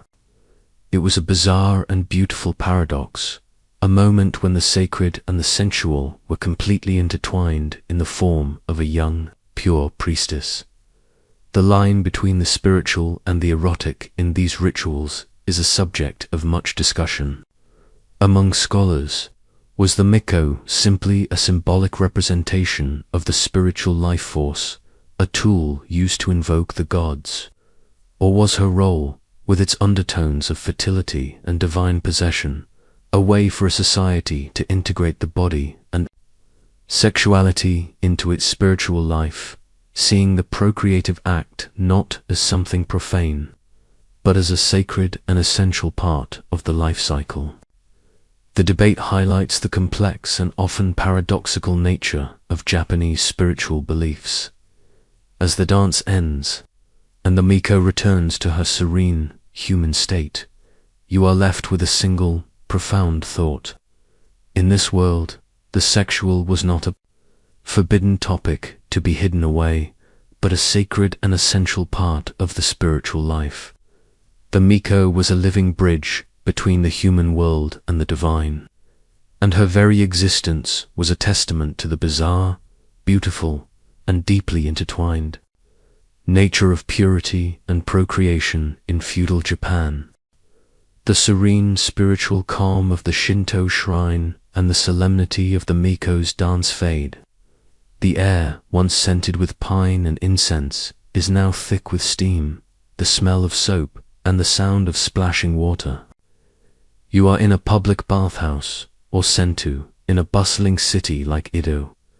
This is not a place of spiritual purification, but of communal life, and its bizarre role in the lives of commoners was far more complex than just getting clean.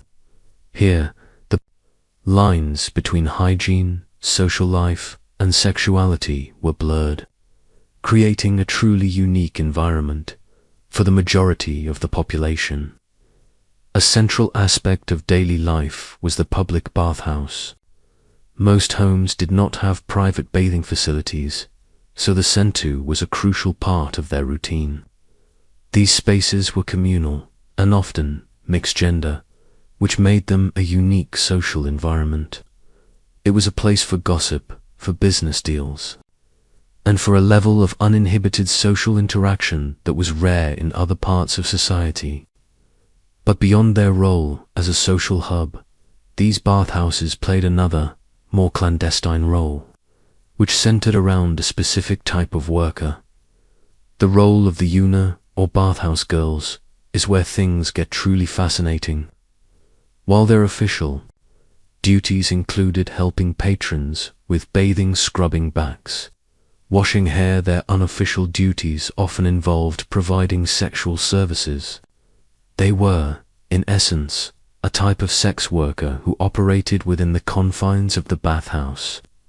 This created a bizarre duality. A public space meant for cleanliness and community was also a place where sex was a commonly accepted transaction. It was a societal loophole, a place where a man could seek pleasure under the pretense of seeking cleanliness.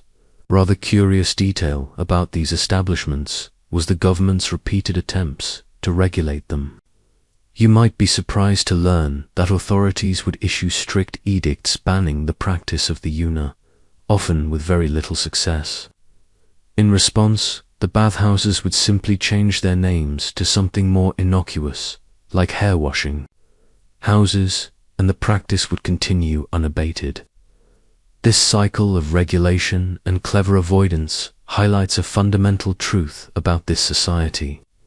While the official government was concerned with moral order, the reality of everyday life was often much more pragmatic and uninhibited. The dual function of these bathhouses is a subject of much scholarly debate. Scholars continue to analyze whether the yuna was seen as a legitimate, if lower class, profession, or if they were viewed as a moral ill that the authorities constantly had to try and fix.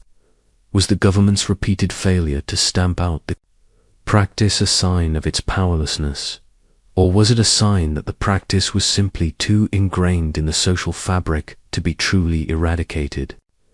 The debate shows the complex relationship between law, morality, and the day-to-day realities of common people's lives. As you step out of the bathhouse, the steam clinging to your skin, you are left with a single, profound thought. In a society with strict divisions between the public and private, and between the moral and the immoral, there were still spaces where those lines were blurred. The bathhouses were a testament to this, a bizarre and vibrant social hub where hygiene and sexuality were, for a time, a single, intertwined practice. The sounds of the bathhouse, the laughter and splashing water, fade into a deep and profound silence. The air, once thick with steam, is now still and dry, carrying the scent of old paper and burning incense. You are no longer in a place of communal living, but in a small, secluded chamber filled with scrolls, strange diagrams, and various ritual tools. This is the private world of the Onmyō, the masters of Japanese cosmology and magic, and in this world, love was not a matter of the heart, but of fate, ritual, and a little bit of magic. It's well documented that in feudal Japan, the practice of Onmyō had a surprising impact on the personal lives of people from all social classes, rooted in Chinese philosophy and a mix of folk beliefs.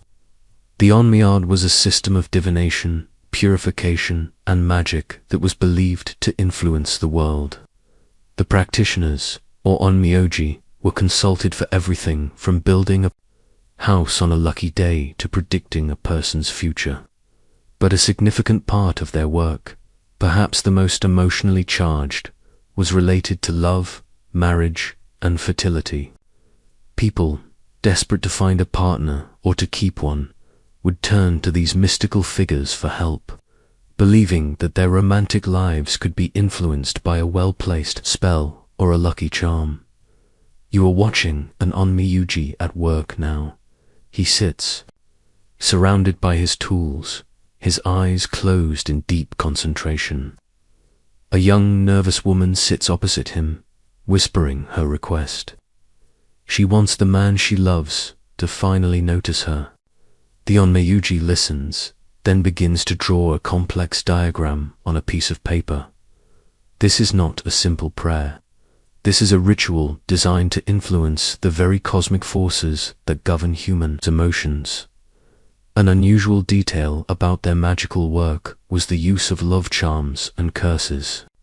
You might be surprised to learn that a common practice involved creating specific diagrams, or fuda, that were written with complex symbols and incantations. These fuda were designed to be burned or hidden in a lover's home, with the belief that the spell would then take effect. A client might request a charm to make a specific person fall in love with them, or, in a more sinister turn, a curse to break up a rival's relationship. It was a bizarre and powerful way for people to feel like they had control over a part of their lives that was, for the most part, completely out of their hands. The interpretation of these practices as either genuine belief or clever manipulation is a point of scholarly discussion. Were the onmyuji truly masters of a powerful unseen force, or were they simply clever con artists preying on the romantic anxieties of the public? The reality is likely a mix of both. The power of belief is a real thing, and a person who truly believed that a charm would make them more attractive might just become more confident in the process. The onmyuji were, in a way, masters of folk psychology, using a mix of ritual and a deep understanding of human emotion to get paid. As the onmyuji hands the young woman the fuda and a final word of advice, you are left with a single, profound thought. For people of all social classes, love was not just a matter of the heart, but also of fate, magic, and sometimes desperate manipulation. It was a bizarre and mystical way for people to deal with the most powerful and uncontrollable of human emotions. The quiet, mystical chamber of the diviner fades, and the scent of incense is replaced by the delicate fragrance of jasmine and the soft strumming of a shamisen. You are no longer in a world of magic and cosmic forces, but in a small, intimate tea house, a world of elegance and unspoken tension. Here, in the inner sanctum of the geisha, love and sexuality were not matters of chance, but of ritual, power, and a complex social contract. We are going to explore the geisha's mating rituals and the unique relationships that defined their lives. In the delicate social fabric of the pleasure quarters, a unique relationship existed, the dana system. This was a well-established and recognized practice where a wealthy, typically married, man would become a geisha's permanent patron. He would not just be a client. He would pay for her lavish lifestyle, her debts, and her extensive education in the arts. In exchange, he would receive her exclusive companionship and emotional support. It was a relationship that blurred the lines between a professional arrangement and a romantic one, creating a form of partnership that was both a financial contract and an emotional bond. You are watching a geisha and her dana now. They are not touching, but the air is thick with unspoken communication. The geisha pours him sake with a formal, graceful movement, and he watches her with a look that is both possessive and tender. This is a love story that is both real and a performance. The geisha is an artist, and part of her art is making her dana feel like he is the most important man in the world. It is a fragile dance, built on respect, financial dependence, and a strange kind of devotion that existed entirely outside the traditional social norms of marriage. An unusual detail about the dana system was its accepted place in society. It is a curious piece of information that the dana's wife was often aware of the arrangement, and as long as the geisha did not threaten the man's family or business interests, she would often tolerate it. The relationship was not just a matter of passion, it was a financial and social contract.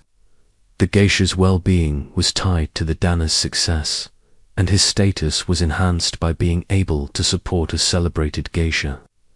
It was a system that, in a bizarre way, functioned as a kind of second marriage for the man, and a kind of financial security for the woman. The true nature of these relationships is a subject of much debate. Scholars continue to analyze whether the geisha were willing participants in a viable social structure, or if they were victims of a system of exploitation, where their bodies and emotional labor were bought and sold. Was the dana system a form of sanctioned prostitution, or was it a path to a kind of independence and financial security that was otherwise unavailable to women of that time? The answer is likely somewhere in the middle, a complex mix of both agency and oppression, a bizarre paradox of empowerment and exploitation. As the geisha plays a gentle melody on her shamisen, the sound filling the quiet room, you are left with a final, profound thought. In the world of high art and elegance, love and sex were intertwined with money, power, and a bizarre set of social rules. The geisha's mating rituals were a testament to this, a strange and beautiful dance between the desire for affection and the harsh realities of a patriarchal society, creating a kind of love that was as fragile as it was enduring. The delicate strumming of the shamisen and the emotionally charged world of the geisha fade into a profound silence. The air, once scented with jasmine, is now still, carrying only the subtle, fleeting aroma of fine incense. You are no longer in a world of social contracts, but in a small, elegant room with tatami mats, where a sense of profound calm and heightened sensory awareness prevails. This is the world of kodo, the way of fragrance, a ritual that was not just about smell, but about a form of communication that was subtle, sensual, and utterly bizarre. A well-established art form in noble and samurai society was kodo, one of the three classical arts of refinement, alongside the tea ceremony and flower arrangement. It was a formal, meditative practice where participants would identify different types of incense and appreciate their subtle aromas. The ceremony was a quiet, almost spiritual affair, a way to purify the mind and heighten one's senses. But beneath the surface of this refined ritual lay a fascinating and often romantic use, where scents were not just smells, but a language of love and desire. You are a guest at a kodo ceremony. The host carefully places a tiny piece of wood on a glowing charcoal briquette inside a small censer. A thin wisp of smoke rises, carrying with it a complex and beautiful aroma. The censer is passed around, and each participant inhales the scent, trying to guess its origin and appreciate its layers. This is a communal ritual, but for two lovers in the room, it is a private conversation. The scent of sandalwood might be a reminder of a shared night, while the spicy aroma of agarwood could be a symbol of a passionate desire. The shared experience of scent becomes a form of intimate communication, a sensual dance of shared sensation that is more personal than a simple conversation. An unusual detail about this art form was its use in courtship. It's a curious piece of information that a lover might leave a specific type of incense behind to leave a lingering, fragrant reminder of their presence. This was a sort of scented love letter, a poetic act of leaving a piece of oneself behind that only the recipient would understand. The lingering aroma on a kimono or a pillow was a powerful, intimate memory, a physical manifestation of a person's presence long after they had gone. It was a way to communicate a desire, a memory, or a promise without a single word being spoken. The line between the spiritual and the sensual in kodo is a subject of much debate. Scholars continue to analyze whether the primary purpose of kodo was truly about spiritual purification, or if it was, at its core, a highly refined and formalized form of courtship and sensual pleasure for the elite. The ritual provided a safe space for men and women to be together, to share an intimate experience without breaking any social rules. It allowed for a kind of romantic subtlety that was otherwise denied to them in a rigid, formal society. As the scent of the incense fades into the still air of the room, you are left with a single, profound thought. Even in the most refined and seemingly asexual of rituals, the human desire for sensual connection and intimate communication found a way to express itself. The world of Kodo was a testament to this, a bizarre and beautiful world of scented love, where a simple aroma could hold a story of 1,000 unspoken words. The delicate wisp of incense smoke and the subtle, sensual world of Kodo fade into the sharp, biting cold of a mountaintop. The quiet elegance of the room is replaced by the profound, lonely silence of a deep forest. You are no longer in a world of refined pleasure, but in a world of profound spiritual struggle and self-denial. Here, in the harsh wilderness, the most bizarre expression of love and desire was not found in a person, but in the ultimate rejection of the physical self. We are going to explore the ritual of self-discipline practiced by the Yamabushi, the mountain ascetics, in the pursuit of spiritual enlightenment. A fascinating and extreme path was taken by the Yamabushi, or those who prostrate themselves in the mountains. They were practitioners of Shugendo, a syncretic religion that blended Shinto, esoteric Buddhism, and ancient folk beliefs.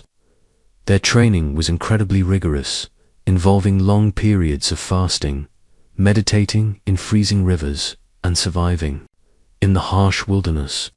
For them, the physical body and its base desires were not to be indulged, but to be overcome. They used intense suffering and self-denial as a way to gain spiritual power and achieve enlightenment. You are watching a Yamabushi now, a lone figure in a white robe, standing under a cold, misty waterfall. The water crashes down on his head, his body trembling with cold and exhaustion, but his eyes are closed in deep meditation. For him, this is not an act of self-torture, it is an act of purification. Every physical sensation, the cold, the hunger, the pain is an obstacle to be overcome, a distraction from his spiritual goal. And among these desires, the most powerful and persistent was the sexual one. For the Yamabushi, the greatest act of love and the greatest spiritual triumph was a form of radical self-discipline, a profound and complete rejection of physical desire. An unusual detail about their training was the practice of ritual suicide. It is a curious piece of information that some Yamabushi would, after a period of intense training, perform a final ritual called Sakushin Butsu, which involved an extreme form of self-denial that ended in mummification while still alive. While this was not a widespread practice, the very existence of such a ritual highlights the extreme lengths to which these ascetics would go to master their physical selves. It was the ultimate ritual of self-discipline, a final, total rejection of the body in favor of the spiritual. The psychological and spiritual role of this asceticism is a subject of much debate. Scholars continue to analyze whether this was a true path to enlightenment or if it was a form of extreme psychological and physical masochism, a way to find meaning through suffering. Was their intense training a way to truly master the self? Or was it a form of escape from a world they could not bear to live in? The debate highlights the thin line between spiritual ecstasy and psychological distress, and the human capacity for both. As the Yamabushi continues his meditation under the cold waterfall, you are left with a final, profound thought. In a world full of bizarre expressions of love and passion, There was a path where the greatest and most profound expression was the complete and total rejection of it. The Yamabushi's path was a testament to this, a bizarre and ultimate form of self-discipline, a spiritual climax that was born not from pleasure, but from a profound and utter control of the self. The cold mist of the mountaintop and the profound self-denial of the Yamabushi fade, and the long journey we have taken together comes to a gentle close. The sounds of our adventure, from the rustling of silk kimonos to the clang of a samurai's sword, from the delicate strumming of a shamisen to the quiet prayers of an ascetical, blend into a single, distant memory. You are no longer in a bizarre past, but in the quiet of your own room. As our final chapter closes, let's take a moment to reflect on the incredible, complex, and often bizarre world we just explored. We have spent 30 nights journeying through a world of profound contradictions. We began in the elegant, poetic world of the Heian court, where a love letter was a work of art and relationships were built on unspoken rules. From there, we were plunged into the brutal world of the samurai, where love was a matter of honor, loyalty, and duty, and where a relationship could be a strategic alliance. We walked the streets of the pleasure quarters, meeting the celebrated Oiran, the artistic Geisha, and the struggling Yujo, and we learned that for them, love and sexuality were intertwined with art, commerce, and a unique, fragile kind of dignity. We delved into the spiritual world of the Armyodo and the fox spirits, where magic and myth were used to influence affairs of the heart. And finally, we visited the world of the outcast, where a different kind of freedom existed, and the world of the ascetic, where the ultimate expression of love was its complete and total rejection. A profound and continuous thread that runs through all these stories is the constant blending of the sacred and the profane, the brutal and the beautiful. What we have learned is that in feudal Japan, the physical body and its desires were not always seen as separate from the spiritual world. The same society that performed intricate purification rituals at a Shinto shrine also created explicit woodblock prints. The same men who would die for honor in battle also engaged in tender, romantic relationships with younger male apprentices. What we initially saw as bizarre was, in fact, just a different way of navigating the complexities of human emotion, a creative and often beautiful way to express love and desire in a world full of rigid rules. So, what does this all tell us about human nature? The final, lasting question this world leaves us with is whether our own modern understanding of love and sexuality is any less bizarre. We look at a world where a geisha's love was a financial contract and a samurai's love was a matter of honor, and we are fascinated. But what would an observer from that time think of our own practices? A world where relationships are conducted on tiny, glowing screens, where the concept of soulmates is a powerful myth, and where personal identity is a constant, confusing negotiation. In a way, perhaps our normal is just as strange as their bizarre. And that, my dear listener, is the final lesson of our journey. We went looking for the most bizarre sexual practices in feudal Japan, and what we found was a mirror that shows us not just the strangeness of the past, but the incredible, chaotic, and endlessly creative nature of the human heart itself. We learned that the human desire for connection, passion, and belonging is a timeless force, and its expression is as diverse as the people who feel it. The moon is high now, and our journey is complete. It's time to let the images of warriors, poets, geishas, and ascetics fade away. Rest now, and dream of a world that was as strange and beautiful as the one we live in today.